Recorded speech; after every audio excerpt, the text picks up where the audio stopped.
College ಮೆಟ್ಲು ಹತ್ತಾನೆ ಇವರು ಮಾಡ್ಲಿಂಗನ್ನು ಶುರು ಮಾಡಿದ್ರು. ಸುಮ್ಮನೆ ಎಕ್ಸ್ಪೀರಿಯನ್ಸ್ ಮಾಡೋಕೆ ಅಂತ ಮಾಡ್ಲಿಂಗ್ ಶುರು ಮಾಡಿದ್ರು ಕೂಡ ಆನಂತರ ಒಳ್ಳೆ ಹೆಸರು ಮಾಡಿದ್ರು.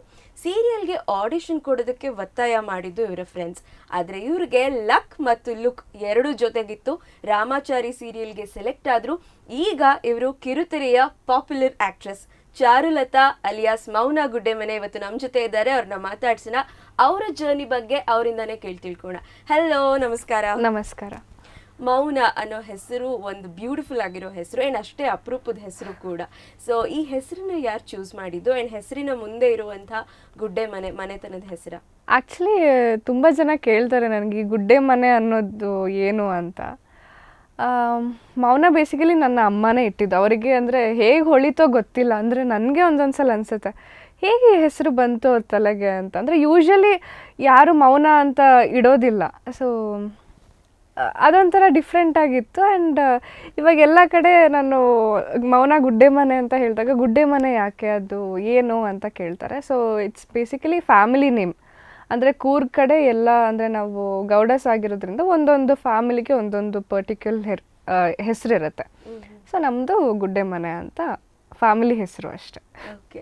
ಸೊ ನೀವು ನಮಗೆಲ್ಲ ಪರಿಚಯ ಆಗಿದ್ದು ರಾಮಾಚಾರಿ ಧಾರಾವಾಹಿ ಮೂಲಕ. ಆದರೆ ಕನ್ನಡಿಗರಿಗೆ ರಾಮಾಚಾರಿ ಅಂದ ತಕ್ಷಣ ನೆನಪಾಗೋದು ವಿಷ್ಣುವರ್ಧನ್ ಸರ್ ಅವರ ಸಿನಿಮಾ. ಆ್ಯಂಡ್ ಆ ಸಿನಿಮಾದಲ್ಲಿ ವಿಷ್ಣುವರ್ಧನ್ ಸರ್ಗೆ ಇಬ್ಬರು ನಾಯಕಿಯರು ಇರ್ತಾರೆ, ಮಾರ್ಗರೇಟ್ ಮತ್ತು ಅಲಮೇಲು. ಸಿನಿಮಾ ನೋಡಿದ್ದೀರಾ? ನೋಡಿ. ಯಾರ ಪಾತ್ರ ತುಂಬ ಇಷ್ಟ ಆಗುತ್ತೆ? ಅದರಲ್ಲಿ ವಿಷ್ಣು ಸರ್ರೇ ಹೇಳಬೇಕು. ಯಾಕಂದರೆ ವಿಷ್ಣು ಸರ್ ಅಂತ ಬಂದರೆ ನನ್ನ ಫೇವ್ರೆಟ್ ಆ್ಯಕ್ಟರ್. ಅಂದರೆ ಚಿಕ್ಕ ವಯಸ್ಸಿಂದನೂ ಅಷ್ಟೇ ಫಸ್ಟ್ ಫೇವ್ರೆಟ್ ಅಂತ ಬರೋದು ವಿಷ್ಣು ಸರ್ರೇ. ಸೊ ಅವ್ರ ಪಾತ್ರ ನನಗೆ ತುಂಬ ಇಷ್ಟ. ಅಲಮೇಲು ಮತ್ತು ಮಾರ್ಗರೇಟ್ ಅವರ ನಡುವೆ ಹಾಗೆ ನೋಡಿದ್ರೆ ಸ್ಯಾಕ್ರಿಫೈಸ್ ಅಂತ ಬಂದಾಗ ಅಲಮೇಲು ಅಂತ ಅಂದ್ಕೊಳ್ತೀನಿ. ಬಟ್ ಮಾರ್ಗರೇಟ್ ಕೂಡ ಇಷ್ಟ. ಎಸ್. ಆದರೆ ರಾಮಾಚಾರಿಯಲ್ಲಿ ನಿಮ್ಮ ಪಾತ್ರ ಮುಂಚೆ ಮಾರ್ಗರೇಟ್ ಅವರ ಪಾತ್ರವನ್ನು ಹೋಲ್ತಿತ್ತು, ಈಗ ಅಲಮೇಲು ಅವರ ಪಾತ್ರವನ್ನು ಹೋಲುತ್ತೆ. ಬಟ್ ರಾಮಾಚಾರಿ ಅಂತ ನೋಡೋದಾದ್ರೆ ಆ ರಾಮಾಚಾರಿಗೂ ಈ ರಾಮಾಚಾರಿಗೂ ದೊಡ್ಡ ವ್ಯತ್ಯಾಸನೇ ಇದೆ, ತದ್ವಿರುದ್ಧ ಅಂತ ಹೇಳ್ಬೋದು. ಸೊ ಇದ್ರ ಬಗ್ಗೆ ಹೇಳಿದಾದ್ರೆ ಈಗ ರಾಮಾಚಾರಿ ಪಾತ್ರದ ಬಗ್ಗೆ ಮೊದಲು ನಿಮ್ಮ ಪಾತ್ರದ ಬಗ್ಗೆ. ಸೊ ಚಾರು ಅಂತ ಬಂದಾಗ ತುಂಬ ಬೋಲ್ಡ್, ಒಂಥರ ಚಾಲೆಂಜಿಂಗ್ ಕ್ಯಾರೆಕ್ಟರ್ ಅದು. ಸೊ ಹಾಗೆ ಶುರುವಾಗಿದ್ದು ನನಗೆ ಅಂದರೆ ಎಲ್ಲರಿಗೂ ಗೊತ್ತಿರೋ ಹಾಗೆ ನಾನು ಮೌನ ಇಂದ ಚಾರುಗೆ ತುಂಬ ಕಷ್ಟ ಇತ್ತು. ಯಾಕಂದರೆ ಮೌನ ಬಂದುಬಿಟ್ಟು ತುಂಬ ಸಾಫ್ಟ್, ತುಂಬ ಫ್ರೆಂಡ್ಲಿ ಆ್ಯಂಡ್ ತುಂಬ ಕಾಮ್ ಪರ್ಸನ್. ಆದರೆ ಚಾರು ಡೆಡ್ ಆಪೋಸಿಟ್ ಇದ್ದರು, ಲೈಕ್ ಟೋಟಲಿ ಡಿಫ್ರೆಂಟ್. ಅಂದರೆ ಒಂಥರ ಬೋಲ್ಡ್ನೆಸ್, ಅಹಂಕಾರ, ಏನೇ ಇದ್ರೂ ಚಾಲೆಂಜಿಂಗಲ್ಲ ಅದನ್ನು ತಗೊಳ್ತೀನಿ ಅನ್ನೋ ಒಂದು ಕ್ಯಾರೆಕ್ಟರ. ಫಸ್ಟಿಗೆ ತುಂಬ ಕಷ್ಟ ಆಯಿತು ಆ ಪಾತ್ರ ಮಾಡೋದಕ್ಕೆ. ಅಯ್ಯೋ ಇದೇನು ಈ ಥರ ಒಂದು ಕ್ಯಾರೆಕ್ಟರ್ ಇರುತ್ತಾ ಅಂತ ನನಗೆ ಒಂದು ಶಾಕ್ ಆಗ್ತಾಯಿತ್ತು. ಎವ್ರಿ ಟೈಮ್ ಒಂದೊಂದು ಚಾಲೆಂಜಿಂಗ್ ಏನು ಹೇಳಿದೆ ಎಪಿಸೋಡ್ಸ್ ಕೊಡ್ತಾಯಿದ್ರು ರಾಮ್ಜಿ ಸರ್. ಸೊ ಅವಾಗೆಲ್ಲ ಅನ್ಸೋದು ಈ ಥರನೂ ಒಂದು ಹುಡುಗಿ ಇರ್ತಾಳ, ಇಷ್ಟೊಂದು ಅಹಂಕಾರ ಇರುತ್ತಾ, ಇಷ್ಟೊಂದು ಆ ಬೋಲ್ಡ್ನೆಸ್ ಇರುತ್ತಾ ನಿಜವಾಗ್ಲೂ ಅಂತ. ಬಟ್ ಹೋಗ್ತಾ ಹೋಗ್ತಾ ನಾನು ಆ ಪಾತ್ರನ ಇಷ್ಟಪಡೋಕ್ಕೆ ಶುರು ಮಾಡಿದೆ. ಅಂದರೆ ನನಗೆ ಮುಂಚೆಯಿಂದನೂ ಡ್ರೆಸ್ ಮಾಡ್ಕೊಳ್ಳೋದು ಅದೆಲ್ಲ ತುಂಬ ಇಷ್ಟ.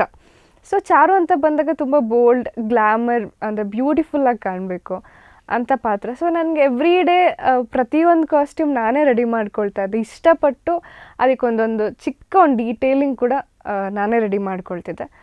ಸೊ ತುಂಬ ಚೆನ್ನಾಗಿರ್ತಿತ್ತು ರೆಡಿ ಆಗೋದು. ಆ್ಯಂಡ್ ಆ ಪಾತ್ರ ಹೇಗೆ ಅಂದರೆ ನನಗೆ ಗೊತ್ತಿರೋ ಪ್ರಕಾರ ಲೈಕ್ ಸೀರಿಯಲ್ ಇಂಡಸ್ಟ್ರಿಯಲ್ಲಿ ಫಸ್ಟ್ ಒಂದು ಹುಡುಗಿನ ಆ ಥರ ಒಂದು ವಿಲನಿಶ್ ಅಂದರೆ ನೆಗೆಟಿವ್ ಆಗಿ ತೋರಿಸಿದ್ದು. ಜನ ಎಲ್ಲ ಬೈತಾಯಿದ್ರು ಫಸ್ಟಿಗೆ, ಅಯ್ಯೋ ಏನು ಈ ಹುಡುಗಿ ಈ ಥರನೂ ಇರ್ತಾರ, ಎಲ್ಲೋದ್ರೂ ಏನು ತುಂಡು ಬಟ್ಟೆ ಹಾಕ್ಕೊಳ್ತೀಯಾ ಅಂತೆಲ್ಲ ಕೇಳ್ತಾಯಿದ್ರು. ಆವಾಗ ನಂಗೆ ಮಜಾ ಸಿಕ್ತಿತ್ತು ಅದರಿಂದ, ಅಂದರೆ ಬೇಜಾರಂತೂ ಆಗ್ತಿರ್ಲಿಲ್ಲ. ಐ ಇಷ್ಟು ಎಂಜಾಯ್ ಆಲ್ ದಟ್. ಜನ ಇಷ್ಟು ಕನೆಕ್ಟ್ ಆಗ್ತಾರಲ್ಲ ಅಂತ.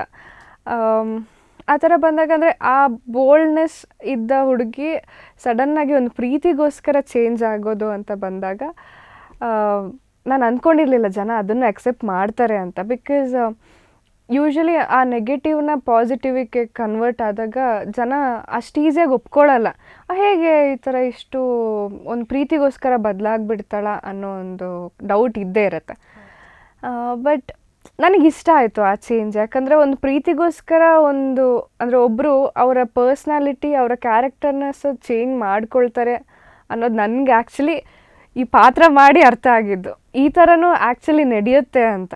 ನಾವು ಕೇಳಿರ್ತೀವಿ ಹೀಗೆಲ್ಲ ಒಂದು ಪ್ರೀತಿಗೋಸ್ಕರ ಒಬ್ಬರು ಪರ್ಸನ್ ಬದಲಾಗ್ತಾರೆ ಅಂತ, ಬಟ್ ಅದನ್ನು ನಾನು ಸೀರಿಯಲಲ್ಲಿ ಮಾಡಿದೆ and I loved it. Yes, and ನಾ ಆಗಲೇ ಹೇಳ್ದಾಗೆ ರಾಮಚಾರಿ ಪಾತ್ರ ಕೂಡ ಅಷ್ಟೇ. ಸಿನಿಮಾ ಅಂತ ನೋಡೋದಾದ್ರೆ ಆ ರಾಮಚಾರಿ ಈ ರಾಮಚಾರಿ ಎರಡು ಪಾತ್ರಗಳು ತದ್ವಿರುದ್ಧ ಅಂತ ಹೇಳ್ಬೋದು. ಸೊ ಆ ಪಾತ್ರದ ಬಗ್ಗೆ ಋತ್ವಿಕ್ ಆಗಿ ರಾಮಚಾರಿ ಪ್ಲೇ ಮಾಡಿದ್ದು ತುಂಬ ಒಂದು ಅದ್ಭುತವಾದ ನಟ ಅವನು. ಲೈಕ್ ಅದನ್ನು ಎಕ್ಸ್ಪ್ಲೈನ್ ಮಾಡೋದಕ್ಕೆ ಆಗಲ್ಲ. ಇವಾಗ ನಾನು ಬೇಸಿಕಲಿ ನಾನ್ ಆ್ಯಕ್ಟರ್, ಅಂದರೆ ನಾನು ಆ್ಯಕ್ಟಿಂಗ್ ಇನ್ಸ್ಟಿಟ್ಯೂಟ್ ಇದೆ ಅಂತ ಸಹ ನನಗೆ ಗೊತ್ತಿರಲಿಲ್ಲ ಮುಂಚೆ. ಸೊ ನಾನು ಆ್ಯಕ್ಟಿಂಗ್ ಕಲೀಲಿಕ್ಕೆ ನನಗೆ ಫಸ್ಟ್ ಒಂದು ಇನ್ಸ್ಪಿರೇಷನ್ ಅಂತ ಬಂದಿದ್ದೆ ಅವನು. ಅಂದರೆ ಆ ಇನ್ವಾಲ್ವ್ಮೆಂಟ್ ಆ್ಯಂಡ್ ಆ ಡೈಲಾಗ್ ಡೆಲಿವರಿ ಆಗಿರ್ಬೋದು, ಅಂದರೆ ನಾನು ಆ ಥರ ನೋಡೇ ಇರಲಿಲ್ಲ. ಸೊ ನನಗೆ ಎಷ್ಟೋ ಜನ ಕೇಳ್ತಾರೆ ನಿಮ್ಗೆ ಯಾರು ಇನ್ಸ್ಪಿರೇಷನ್ ಅಥವಾ ಕಲಿಯೋದಕ್ಕೆ ಹೇಗೆ ಸುಲಭ ಆಯಿತು ಅಂತ. Because of Ramachari. ಹಾಗೆ ರಾಮಾಚಾರಿ ತಂದೆ ಪಾತ್ರ ಮಾಡಿರೋ ಅಶ್ವಥ್ ಸರ್ ಅವ್ರು ಹೇಳಬೇಕು ಅಂದರೆ ರಾಮಾಚಾರಿ ಸಿನಿಮಾದಲ್ಲಿ ಚಾಮಯ್ಯ ಮೇಸ್ಟರ್ ಪಾತ್ರ ಮಾಡಿದ್ರು ಅವ್ರ ತಂದೆ. ಸೊ ಇದರಲ್ಲಿ ಅವರು ತಂದೆ ಪಾತ್ರ ಮಾಡಿದ್ದಾರೆ. ಬಟ್ ಅವರೆಲ್ಲ ಒಂಥರ ಅಲ್ಟಿಮೇಟ್ ಆ್ಯಕ್ಟರ್ಸ್. ಅಂದರೆ ಅವ್ರ ಮುಂದೆ ನಾವೆಲ್ಲ ಇನ್ನೂ ಬಚ್ಚಾಗಳು ಅಷ್ಟೇ. ಅಂದರೆ ಅವ್ರ ಮುಂದೆ ಕುತ್ಕೊಂಡು ಈ ಥರ ಆ್ಯಕ್ಟ್ ಮಾಡುವಾಗ ನಮಗೆ ಗೂಸ್ ಬಂಪ್ಸ್ ಬರ್ತಿರುತ್ತೆ. ತುಂಬ ಅವರಿಂದೆಲ್ಲ ಕಲಿಯೋದು ತುಂಬ ಇದೆ. ಒಂದು ಚಿಕ್ಕ ಚಿಕ್ಕ ವಿಷಯ ಕೂಡ ಕಲಿಯೋದಿದೆ. ಅವ್ರು ನನಗೆ ಹೇಳ್ತಾರೆ ಪ್ರತಿಯೊಂದು ಮೂಮೆಂಟಲ್ಲಿ ಸಹ, ಅಂದರೆ ನೀನು ಇವಾಗ ಬಂದಿರ್ಬೋದು, ಇವಾಗ ಕಲಿತಾ ಇರ್ಬೋದು, ಆದರೆ ನಿನ್ನಿಂದ ಕಲಿಯೋದು ನಮಗೆ ತುಂಬ ಇದೆ ಅಂತ ಅವ್ರು ಪ್ರತಿ ಸಲ ಹೇಳ್ತಿರ್ತಾರೆ. ಅವಾಗ ನನಗೊಂದ್ಸಲ ಚೂರು ಸಂಕೋಚ ಆಗುತ್ತೆ, ಯಾಕೆ ಈ ಥರ ಹೇಳ್ತಿದ್ದಾರೆ ಅಂತ. ಬಟ್ ಅವ್ರು ಎಷ್ಟೋ ಸಲ ಈ ಥರ ಇದ್ದಾಗಲೂ ಹೇಳ್ತಾರೆ ನಿಮ್ಮಿಂದನೂ ನಮಗೆ ಕಲಿಯೋದು ತುಂಬ ಇದೆ, ನೀವು ಚಿಕ್ಕವರು ಅಂತೆಲ್ಲ ನಾವು ನೆಗ್ಲಿಜೆನ್ಸ್ ಮಾಡಬಾರ್ದು, ನಿಮ್ಮಿಂದನೂ ಕಲಿಯೋದಿರುತ್ತೆ ನಮಗೆ ಅಂತ. ಸೊ ಅದು ಅವರ ಒಂದು ಗ್ರೇಟ್ ಥಿಂಗ್. ಇವಾಗ ರಾಮಾಚಾರಿನೂ ಅಷ್ಟೇ, ಅವನೊಂದೊಂದು ಸಲ ನಾನೇನೋ ಏನೋ ಇಂಪ್ರೂವ್ಮೆಂಟ್ಸ್ ಮಾಡ್ಕೊಂಡಾಗ ಅವ್ನು ಖುಷಿ ಪಡ್ತಾನೆ, ಚೆನ್ನಾಗಿದೆ ಇದನ್ನು ಟ್ರೈ ಮಾಡು ಅಂತ. ಸೊ ಇವರೆಲ್ಲ ಪ್ರೋತ್ಸಾಹ ಕೊಟ್ಟಿರೋದು. ಆ್ಯಂಡ್ ಆ ಪಾತ್ರಕ್ಕೆ ಅವನು ತುಂಬ ಏನು ಹೇಳೋದು, ಒಂದು ವೆಯ್ಟ್ ಕೊಟ್ಟಿದ್ದಾನೆ ಅಂತ ಅನ್ನಿಸ್ತು. ತುಂಬ ಚೆನ್ನಾಗಿ ಮಾಡಿದ್ದಾನೆ. ಹಾಗೆ ನೋಡಿದ್ರೆ ಇಂಥ ಹುಡುಗರು ಇರ್ತಾರ ಅಥವಾ ಇಂಥ ಮಗ ಇರ್ತಾರ ಅನ್ನೋದು ತುಂಬ ಏನು ಹೇಳೋದು ಆಗಲ್ಲ. ಯಾಕಂದರೆ ಈ ಜನ್ರೇಷನಲ್ಲಿ ಅಂಥ ಮಕ್ಳು ಇರೋದಿಲ್ಲ. ಅಪ್ಪ ಅಮ್ಮನಿಗೋಸ್ಕರ ಏನು ಬೇಕಾದರೂ ಮಾಡ್ತೀನಿ, ಸಂಸಾರನ ಹೆಂಡತಿ ಮೇಲೆ ಮಾತ್ರ ಅಲ್ಲ ಅದನ್ನು ನಾನು ನಿಭಾಯಿಸ್ತೀನಿ ಅನ್ನೋ ಒಂದು ಗಂಡ. ಸೊ ಆ ಥರ ಹುಡುಗ ಸಿಗಬೇಕು ಆ್ಯಕ್ಚುಲ್ ಲೈಫಲ್ಲಿ. ಹೌದು, ಆ ಪಾತ್ರ ನೋಡಿದಾಗ ಆಬ್ವಿಯಸ್ಲಿ ಎಲ್ಲ ಹುಡುಗಿರ್ಗೂ ಹೌದೌದು. ಆ್ಯಂಡ್ ಎಲ್ಲ ಮನೆಯಲ್ಲೂ ಆ ಥರ ಒಬ್ಬ ಮಗ ಇರಬೇಕು ಅಂತ ಅನ್ಸುತ್ತೆ ಸಹಜ. ಆ್ಯಂಡ್ ಈ ಗ್ಲಾಮರಸ್ ಪ್ರಪಂಚಕ್ಕೆ ನೀವು ಪರಿಚಯ ಆಗಿದ್ದು ಮಾಡ್ಲಿಂಗ್ ಮೂಲಕ. ಹೌದು. ಸೊ ಈ ಮಾಡ್ಲಿಂಗ್ ಮಾಡಬೇಕು ಅನ್ನೋದ್ರ ಬಗ್ಗೆ ಕ್ರೇಜ್ ಯಾವಾಗ ಬಂತು ಆ್ಯಂಡ್ ಯಾರು ಇನ್ಸ್ಪಿರೇಷನ್? ಆ್ಯಕ್ಚುಲಿ ನಾನು ಬೇಸಿಕಲಿ ಮ್ಯಾಂಗ್ಳೂರ್ ಅಲ್ವಾ. ಸೊ ಮ್ಯಾಂಗ್ಳೂರಲ್ಲಿ ಅಂದರೆ ಈ ಮಾಡ್ಲಿಂಗಿಗೆಲ್ಲ ಜಾಸ್ತಿ ಪ್ರಿಫರೆನ್ಸ್ ಕೊಡ್ತಾರೆ. ನಾನು ಫಸ್ಟ್ PU ಬಂದಾಗ ಆ್ಯಕ್ಚುಲಿ ನಾನು ಅದ್ರ ಬಗ್ಗೆ ತಿಳ್ಕೊಂಡಿದ್ದು. ಸುಮ್ಮನೆ ನನ್ನ ಫ್ರೆಂಡ್ಸ್ ಹೇಳ್ತಾಯಿದ್ರು ಟ್ರೈ ಮಾಡು ಒಂದ್ಸಲ ಹಾಗೆ ಹೇಗೆ ಅಂತ. ನಮ್ಮ ಅಮ್ಮನೂ ಹೇಳ್ತಾಯಿದ್ರು ಯಾಕೆ ನೀನು ಟ್ರೈ ಮಾಡ್ಬಾರ್ದು. ನನಗೆ ಅವಾಗ್ಲಿಂದನೂ ಮಾಡರ್ನ್ ಕಾಸ್ಟ್ಯೂಮ್ಸ್, ನಾನು ಎಷ್ಟೇ ಟ್ರೆಡಿಷ್ನಲ್ ಹುಡುಗಿ ಆಗಿದ್ರು ಈ ಮಾಡರ್ನ್ ಕಾಸ್ಟ್ಯೂಮ್ ಅಂತ ಬಂದಾಗ ತುಂಬ ಇಂಟ್ರೆಸ್ಟ್ ನನಗೆ. ಸೊ ನನಗೆ ಎಲ್ಲರೂ ತಮಾಷೆ ಮಾಡ್ತಾಯಿದ್ರು ಒಂದ್ಸಲ ಟ್ರೈ ಮಾಡು ಹಾಗೆ ಹೇಗೆ ಅಂತ. ನಾನು ಫಸ್ಟ್ ಟ್ರೈ ಮಾಡಿದ್ದು ಚಿಕ್ಕಮಂಗ್ಳೂರಲ್ಲಿ ಒಂದು ಇವೆಂಟ್ ನಡೆದಿತ್ತು. ಆವಾಗ ಐ ವಾಸ್ 16, ಅಂದರೆ 15 ಆಲ್ಮೋಸ್ಟ್ 16. ಅಲ್ಲಿ ನಾನು ಆ್ಯಕ್ಚುಲಿ ಅವರು 18 ಅಬವ್ ಮಾತ್ರ ಇದ್ದಿದ್ದು ಕಂಟೆಸ್ಟೆಂಟ್ಸ್. ಬಟ್ ನಾನಲ್ಲಿ 18 ಅಂತ ಹೇಳಿ ಐ ಸ್ಟಾರ್ಟೆಡ್ ಮೈ ಜರ್ನಿ. ಚೆನ್ನಾಗಿತ್ತು ಒಂಥರ ಎಕ್ಸ್ಪೀರಿಯನ್ಸ್. ಅಂದರೆ ಎಲ್ಲರೂ ನನಗಿಂತ ದೊಡ್ಡವರೇ ಇದ್ದಿದ್ದು, ಆಲ್ಮೋಸ್ಟ್ 19, 20 ಆಗಿದ್ದರು. ನಾನು ಒಬ್ಬಳೇ ಚಿಕ್ಕವಳಿದ್ದಿದ್ದು. ಅದೊಂಥರ ಕಾಂಪಿಟೇಟಿವ್ ಆಗಿ ಒಂಥರ ಥ್ರಿಲ್ಲಿಂಗ್ ಇತ್ತು ನನಗೆ. ಅಂದರೆ ನಾನು ಗೆಲ್ತೀನೋ ಬಿಡ್ತೀನೋ ಸೆಕೆಂಡ್ರಿ, ಬಟ್ ಎಕ್ಸ್ಪೀರಿಯನ್ಸ್ ಮ್ಯಾಟರ್ಸ್ ಅಂತ. ಸೊ ಅಲ್ಲಿಂದ ಶುರು ಆಯಿತು. ಆ್ಯಂಡ್ ಅದಕ್ಕೆ ಪ್ರತಿ ಸಲನೂ ನನ್ನ ಲೆಕ್ಚರರ್ಸ್ ಆಗಿರಲಿ, ನನ್ನ ಫ್ರೆಂಡ್ಸ್ ಆಗಿರಲಿ, every time they to support me. ಆಗುತ್ತೆ ಹೋಗು ಅಂತ. ನನ್ನ ಲೆಕ್ಚರರ್ ಕೂಡ ನೀನು ಬಿಡಮ್ಮ ಸುಂದ್ರಿ, ನೀನು ಚೆನ್ನಾಗಿ ಹೋಗಿ ಪಾರ್ಟಿಸಿಪೇಟ್ ಮಾಡು, ಗೆದ್ದು ಬಾ ಅಂತ ಹೇಳ್ತಾಯಿದ್ರು. ಆಮೇಲೆ ಗೆಲ್ತೀನೋ ಇಲ್ವೋ ಅದೆಲ್ಲ ನಮ್ಮಮ್ಮ ಸಹ ವರಿ ಮಾಡ್ತಿರ್ಲಿಲ್ಲ. ನಿನ್ನ ಖುಷಿನಾ ಓಕೆ ಅಷ್ಟೇ. ಸೊ ಅಲ್ಲಿಂದ ಶುರು ಆಯಿತು.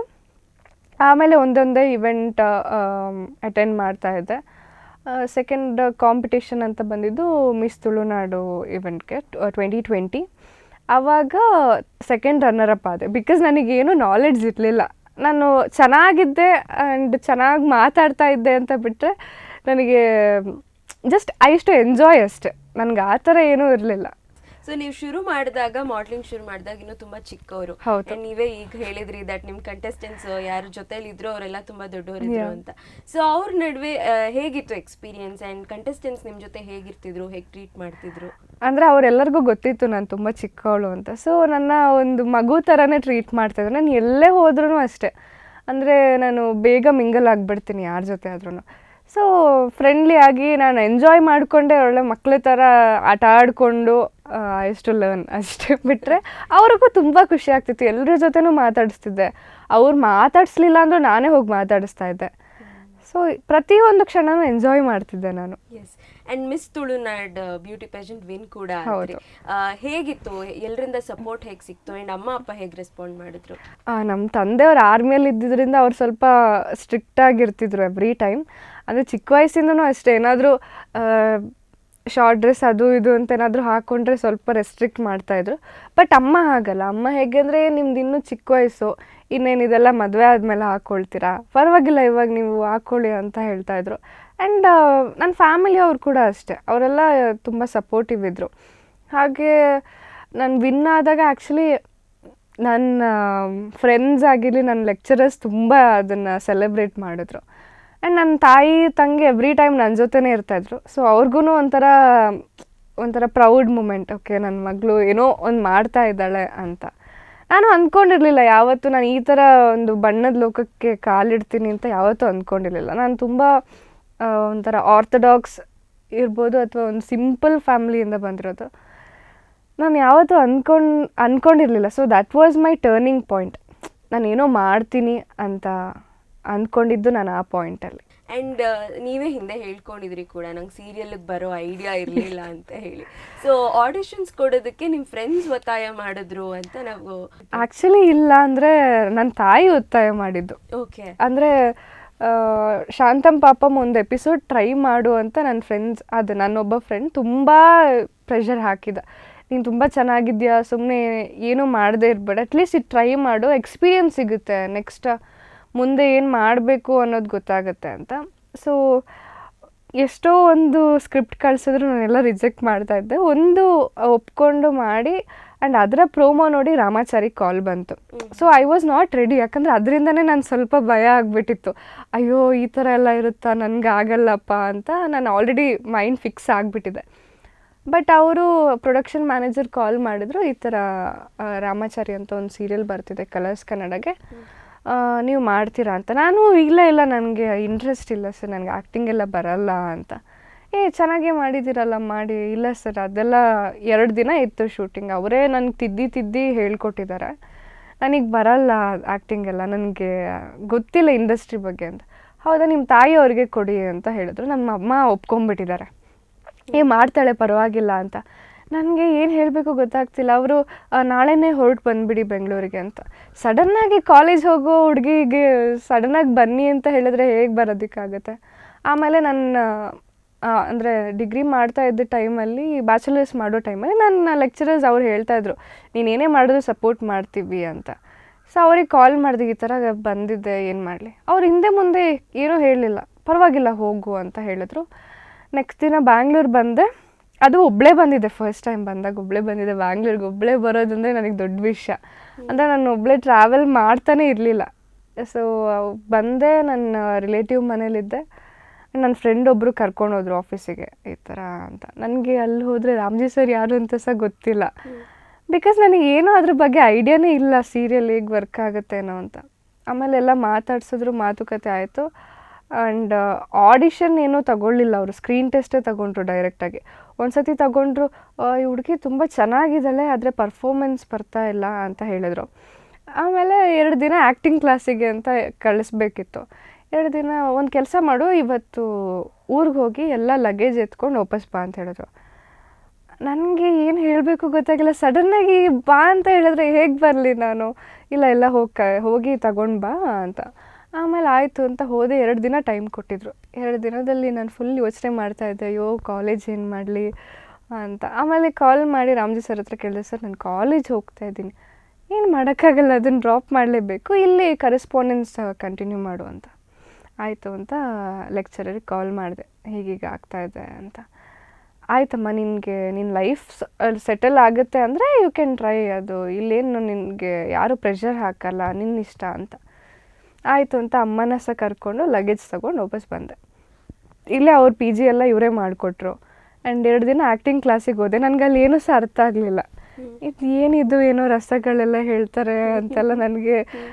ಆ್ಯಕ್ಚುಲಿ ಅವರು ಈ ಹುಡುಗಿಗೆ ಏನು ಹೇಳ್ಕೊಡೋ ಅವಶ್ಯಕತೆ ಇಲ್ಲ ಅಂತ ಹೇಳಿಬಿಟ್ರು. ಫಸ್ಟ್ ಏನು ಹೇಳಿದ್ರು, ಈ ಹುಡುಗಿಗೆ ನಾವೇನು ಹೇಳ್ಕೊಟ್ರು ಅರ್ಥ ಆಗಲ್ಲ ಅಂತ ಹೇಳಿದ್ರು.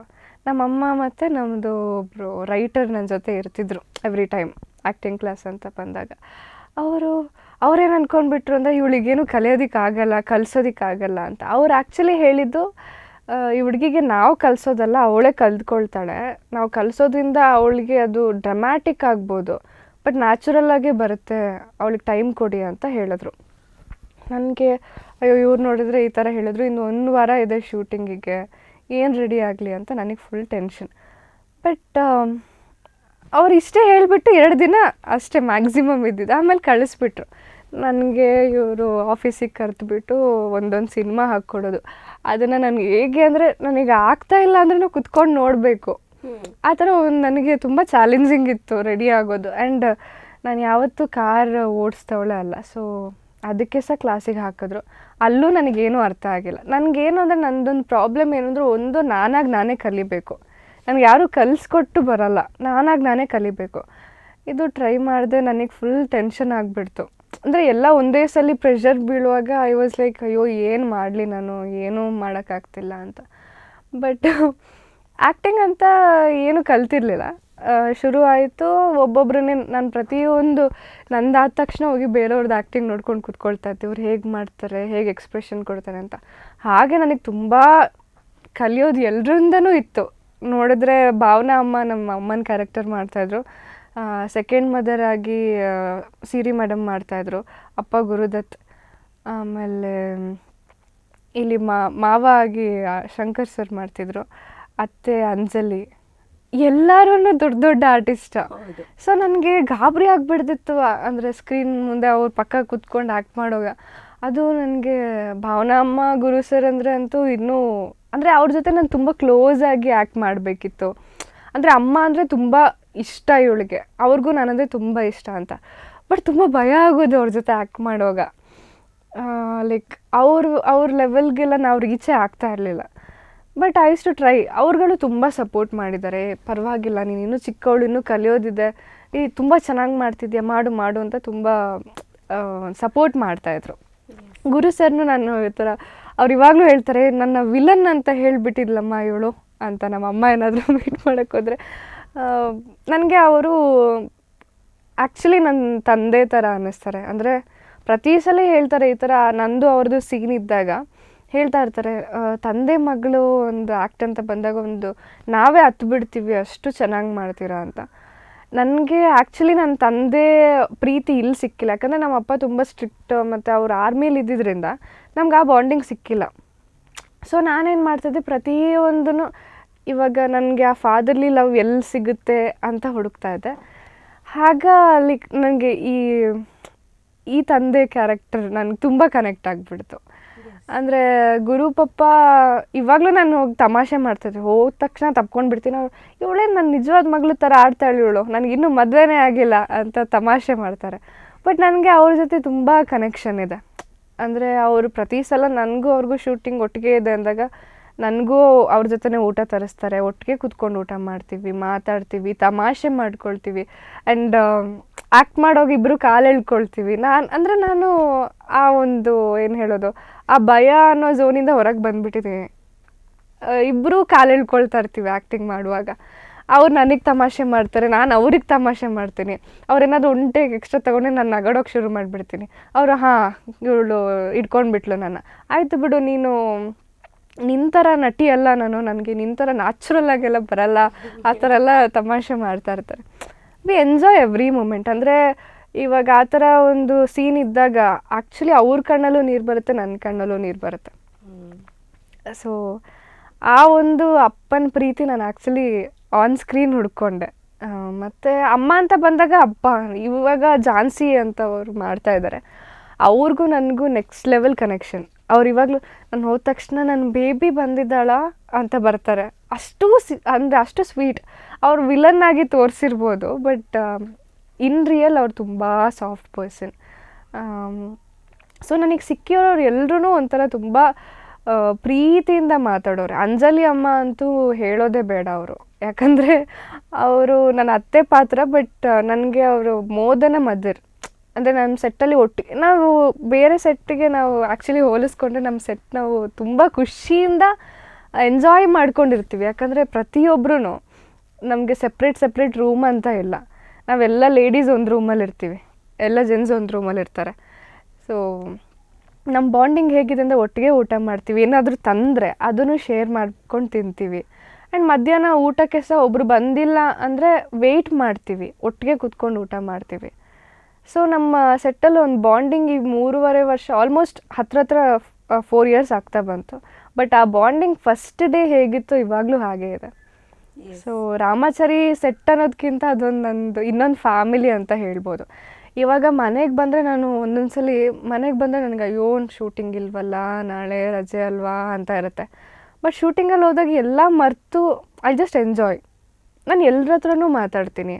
ಇವಾಗ ಆರ್ಟಿಸ್ಟ್ ಅಂತಲೇ ಅಲ್ಲ, ನನಗೇನೋ ಬೇಜಾರಾಯ್ತಾ ಅಥವಾ ಅವರೆಲ್ಲ ರೆಸ್ಟ್ ಮಾಡ್ತಿದ್ದಾರೆ ಅಂದರೆ ಹೋಗಿ ಸೆಟ್ ಅವ್ರ ಹತ್ರ ಮಾತಾಡ್ತೀನಿ. ಸೆಟ್ ಅವ್ರು ಏನಾದರೂ ಬ್ಯುಸಿ ಇದ್ದಾರೆ ಹೋಗಿ ಟೆಕ್ನಿಕಲ್ ಟೀಮ್ ಅವ್ರ ಹತ್ರ ಮಾತಾಡ್ತಿರ್ತೀನಿ. ಸೊ ನಾನು ಫುಲ್ ಇನ್ವಾಲ್ವ್ಡ್ ಆಗಿರ್ತೀನಿ. ಆವತ್ತು ನನಗೆ ಅಯ್ಯೋ ಬೇಜಾರು ಶೂಟಿಂಗ್ ಅಂತ ಅನಿಸ್ಲೇ ಇಲ್ಲ. ಸೊ ಜನ ಏನ್ ತೆರೆ ಮೇಲೆ ನೋಡ್ತಿದ್ದಾರೆ ಆಸ್ ಅ ಫ್ಯಾಮಿಲಿ ನಿಮ್ಮನ್ನ ಇಷ್ಟಪಡ್ತೀರಾ, ತೆರೆ ಹಿಂದೆನೂ ಹೌದು ಅದೇ ತರ ಇದ್ದೀರಾ ಅಂತ. ಸೊ ರಾಮಾಚಾರಿ ಸೀರಿಯಲ್ ಹೇಗ್ ಸೆಲೆಕ್ಟ್ ಆದ್ರಿ ಅಂಡ್ ಹೇಗೆ ಎಲ್ಲರೂ ಸಪೋರ್ಟ್ ಮಾಡಿದ್ರು ಅನ್ನೋದ್ರ ಬಗ್ಗೆ ಹೇಳಿದ್ರಿ. ಬಟ್ ಶುರು ಮಾಡಿದಾಗ ನಿಮ್ಗೆ ಆಕ್ಟಿಂಗ್ ತುಂಬಾ ಹೊಸ ಟೇಕ್ಸ್ ಜಾಸ್ತಿ ಆಗ್ತಿತ್ತಾ, ಭಯ ಆಗ್ತಿತ್ತಾ? ಅಂದ್ರೆ ನನಗೆ ಒಂದು ಪ್ರಾಬ್ಲಮ್ ಏನಿತ್ತು ಅಂದ್ರೆ ಈ ಸ್ಕ್ರಿಪ್ಟ್ ಕೊಡೋಗ್ಲೇ ನನಗೆ ಭಯ ಆಗ್ಬಿಡ್ತಿತ್ತು. Full I use to shiver. ಅಯ್ಯೋ ಏನಿದು ಹಿಂಗೆ ಕೊಟ್ಬಿಟ್ಟಿದ್ದಾರೆ, ನಾನು ಕಾಲೇಜಲ್ಲೇ ಓದೋಕ್ಕೆ ಕಷ್ಟಪಡ್ತಿದ್ದೆ, ಇಲ್ಲಿ ನೋಡಿದ್ರೆ ಇವಾಗಲೇ ಗ್ಲಾನ್ಸ್ ಮಾಡಿ ಆ್ಯಕ್ಟ್ ಮಾಡಬೇಕಲ್ವ. ಕಾಲೇಜಲ್ಲೇ ಅದನ್ನೇ ಒಂದು ಸಮ್ಮರಿನ ನಾವು ಗ್ಲಾನ್ಸ್ ಮಾಡಿ ಅದನ್ನು ಎಷ್ಟೋ ತಿಂಗಳಾದ್ಮೇಲೆ ಎಕ್ಸಾಮ್ ಬರಿತಾ ಇದ್ದಿದ್ದು. ಇಲ್ಲಿ ಆವಾಗಲೇ ಓದು ಆವಾಗಲೇ ಹೇಳಬೇಕು, ಒಂಥರ ಓರಲ್ ಟೆಸ್ಟ್. ನನಗೆ ಫುಲ್ ಭಯ ಆಗ್ತಾಯಿತ್ತು. ಅಂದರೆ ನನಗೆ ಗೊತ್ತಿಲ್ವಲ್ಲ, ಅದೊಂದು ಟಚ್ಚೇ ಇಲ್ಲ. ಬಟ್ ಹೋಗ್ತಾ ಈಸಿ ಆಯಿತು. ಆವಾಗ ತುಂಬ ಟೇಕ್ಸ್ ತಗೊಳ್ತಿದ್ದೆ, ಬಟ್ ಯಾರೂ ಅಯ್ಯೋ ಅವಳು ತುಂಬ ಟೇಕ್ ತಗೊಳ್ತಾಳೆ ಆ ಥರ ನನಗೆ ಅಂದರೆ ನರ್ವಸ್ ಮಾಡೇ ಇಲ್ಲ. ಮಾಡು ಅಂತಲೇ ಸಪೋರ್ಟ್ ಮಾಡ್ತಾಯಿದ್ರು.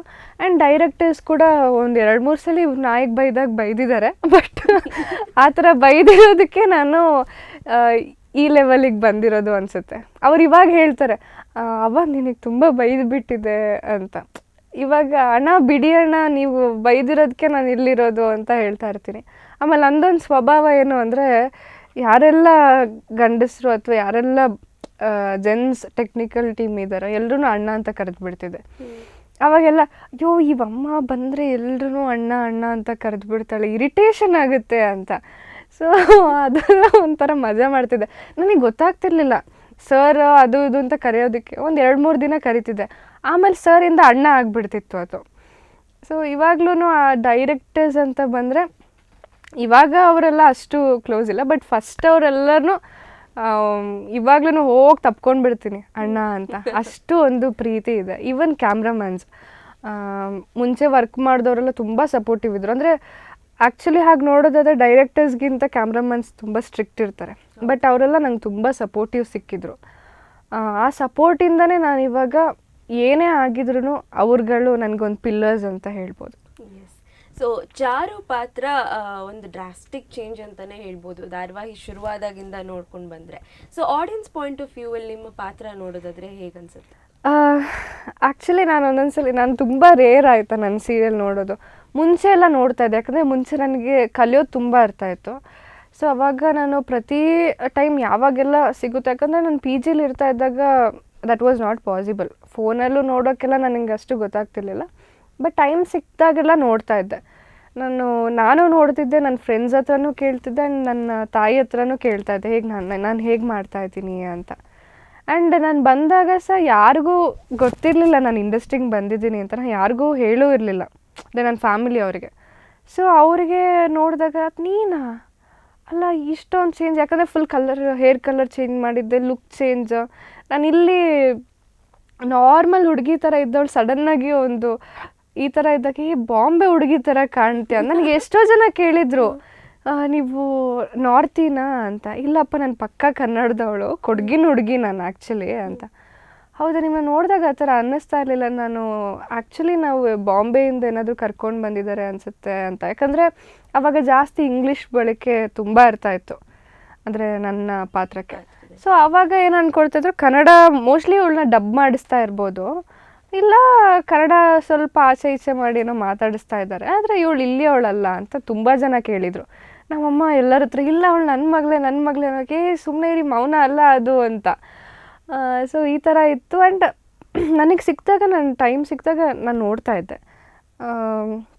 ಅವಾಗೆಲ್ಲ ಅಯ್ಯೋ ನಾನು ಯಾಕೆ ಈ ಥರ ಹುಡುಗಿ ಅಂತ ನಮ್ಮ ಅಜ್ಜಿನೇ ಕಾಲ್ ಮಾಡಿಬಿಟ್ಟು, ಅಲ್ಲ ಯಾಕೆ ಆ ಹುಡುಗನ ಗೋಳು ಇಟ್ಕೊಳ್ತೀಯ ಪಾಪ, ನಿನಗೇನು ಅನ್ಸಲ್ವಾ ಅಂತ ನಮ್ಮ ಅಜ್ಜಿನೇ ಬೈತದೆ.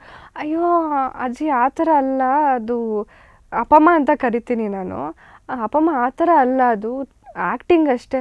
ಇಲ್ಲ ನೀನು ನಿಮ್ಮ ಅಮ್ಮನ ಜೊತೆ ಸೇರಿಕೊಂಡು ಮನೆ ಹಾಳು ಕೆಲಸ ಮಾಡ್ತಿದ್ಯಾ ಅಂತ. ನಾನು ಅಪ್ಪಮ್ಮ ಅದು ಆ್ಯಕ್ಟಿಂಗ್ ಅಷ್ಟೇ, ಅವರು ಅಷ್ಟು ಇನ್ವಾಲ್ವ್ಮೆಂಟ್ ಸೀರಿಯಲ್ ಅಂದರೆ. ಅಫ್ಕೋರ್ಸ್ ಅಂದರೆ ಏಜ್ ಆಗಿರೋರೆಲ್ಲ ಪಾಪ ಅದು ನಿಜವಾದ ಜೀವನ ಅಂದ್ಕೊಂಡ್ಬಿಡ್ತಾರೆ. ಬಟ್ ನಾನು ಹೇಳ್ತಾ ಇದ್ದೀನಿ, ನಾನು ನಿಮ್ಮ ಮಗಳು, ಅದು ಆ್ಯಕ್ಟಿಂಗ್ ಅಷ್ಟೇ, ಅದನ್ನು ಅವ್ರು ತಗೊಳಕ್ಕೆ ರೆಡಿನೇ ಇಲ್ಲ. ಸೊ ಆ ಥರ ಇತ್ತು.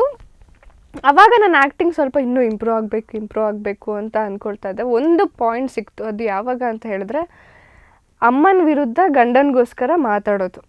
ಸೊ ಆ ಪಾಯಿಂಟ್ ಬಂದಾಗ ನನ್ನ ಆ್ಯಕ್ಚುಲ್ ಟ್ಯಾಲೆಂಟ್ ಹೊರಗೆ ಬಂದಿದ್ದು.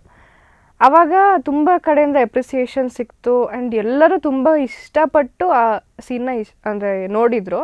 ಆವಾಗಿಂದ ನನಗೆ ಅನ್ನಿಸ್ತು, okay there is something in me ಅಂತ. ಆವಾಗಿಂದ ಚಾಲೆಂಜಿಂಗ್ ಆಗಿ ತಗೊಂಡೆ. ಆ್ಯಂಡ್ ಅದೇ ಇಯರಲ್ಲಿ ಜನ ಮೆಚ್ಚಿದ ನಾಯಕಿ ಸಹ ಬಂತು, CM ಕೈಲಿ ಸಹ ಅವಾರ್ಡ್ ಸಿಕ್ತು. ಅಲ್ಲಿಂದ ನನಗೆ ನನ್ನಲ್ಲೇ ಒಂದು ಇನ್ನೂ ಕಲಿಯೋದಿದೆ ಅನ್ನೋ ಒಂದು ಏನು ಹೇಳೋದು, ಒಂದು ಹುಮ್ಮಸ್ಸು ಬಂತು. ಸೊ ಇವಾಗ ಹಾಗೆ ನೋಡೋದಾದರೆ ನಾನು ಅಯ್ಯೋ ಈ ಥರ ಸೊಸೆ ಇರಬೇಕಲ್ವ ಆ್ಯಕ್ಚುಲಿ ಅಂತ ನನಗೆ ಅನ್ನಿಸ್ತಾ ಇರುತ್ತೆ. ಅಂದರೆ ನಾನು ಚಾರು ಆಗಿ ನೋಡಲ್ಲ, ಮೌನ ಆಗಿ ನೋಡ್ತಾ ಇರ್ತೀನಿ ಅಷ್ಟೇ. ನಮ್ಮ ಮನೇಲಿ ಇವಾಗ ಟೈಮ್ ಶಿಫ್ಟ್ ಆಗಿದೆ, 9ಇಂದ 10 o'clock ಬಂದಿದೆ. ಆವಾಗೆಲ್ಲ ನಮ್ಮ ಮನೇಲಿ ಎದ್ದಿರ್ತೀವಿ. ಸೊ ಕೂತ್ಕೊಂಡು ನೋಡುವಾಗ ಅನ್ನಿಸ್ತಾ ಇರುತ್ತೆ, ಎಷ್ಟು ಚೆನ್ನಾಗಿ ಮಾಡ್ತಿರ್ತೀನಿ, ಎಷ್ಟು ಚೆನ್ನಾಗಿ ಕಾಣ್ತಿರ್ತೀನಿ, ಎಷ್ಟು ಮುದ್ದಾಗಿ ಮಾಡ್ತಿರ್ತೀರಿ ಅಂತ ನನಗೆ ಅನ್ನಿಸ್ತಾ ಇರುತ್ತೆ. ಆ್ಯಂಡ್ ಈ ಥರ ಪಾತ್ರ ಆ್ಯಕ್ಚುಲಿ ನಿಜವಾದ ಜೀವನದಲ್ಲಿ ಇರ್ತಾರೋ ಇಲ್ವೋ ಗೊತ್ತಿಲ್ಲ. ಸೊಸೆಯರು ಇರ್ತಾರೆ, ಆದರೆ ಮಗಂದ್ರು ನಾನು ನೋಡಿರೋ ಪ್ರಕಾರ ರಾಮಾಚಾರಿ ಥರ ನಾನು ಯಾರೂ ನೋಡಿಲ್ಲ. ಆದರೆ ಸೊಸೆಯರು ಇರ್ತಾರೆ ಈ ಥರ, ಅಂದರೆ ಅತ್ತೆ ಮಾವನಿಗೆ ಅಪ್ಪ ಅಮ್ಮನಕ್ಕಿಂತ ಜಾಸ್ತಿ ಪ್ರೀತಿ ಕೊಡೋ ಸೊಸೆಯರು ಇರ್ತಾರೆ. ಸೊ ನನಗಿಷ್ಟ, ಚಾರು ಅಂದರೆ ನನಗೆ ತುಂಬ ಇಷ್ಟ. ಎಸ್. ಸೊ ನಿಮಗೆ ಆ್ಯಂಡ್ ಆಲ್ಸೋ ಆಡಿಯನ್ಸ್ಗೂ ಕೂಡ ಈ ಒಂದು ಮುದ್ದಾದ ಪಾತ್ರ ಏನಿದೆ ಚಾರುನು ತುಂಬ ಇಷ್ಟ. ಆಫ್ಕೋರ್ಸ್ ಇವಾಗ ಸಾಕಷ್ಟು ಪಾಪ್ಯುಲಾರಿಟಿ ಇದೆ. ಆ್ಯಂಡ್ ಕ್ರೇಜಿ ಫ್ಯಾನ್ ಮೂಮೆಂಟ್ ಅಂತ ಆಗಿರುತ್ತಲ್ಲ, ಆಲ್ರೆಡಿ ಒಂದು ಹೇಳಿದ್ರಿ ಅಜ್ಜಿ ಜೊತೆ ಆಗಿದ್ದು.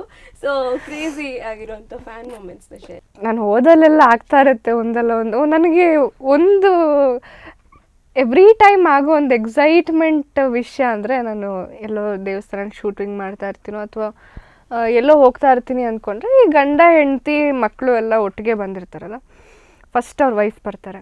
ವೈಫ್ ಬಂದುಬಿಟ್ಟು, ನಮ್ಮ ಯಜಮಾನ್ರಿಗೆ ನೀವು ಅಂದರೆ ತುಂಬ ಇಷ್ಟ, ಕರೆಕ್ಟ್ ರಾಮಾಚಾರಿ ಟೈಮಿಗೆ ಬಂದುಬಿಡ್ತಾರೆ ಅಂತ. ನನಗೆ ನಗು ಕಂಟ್ರೋಲ್ ಮಾಡೋಕ್ಕಾಗ.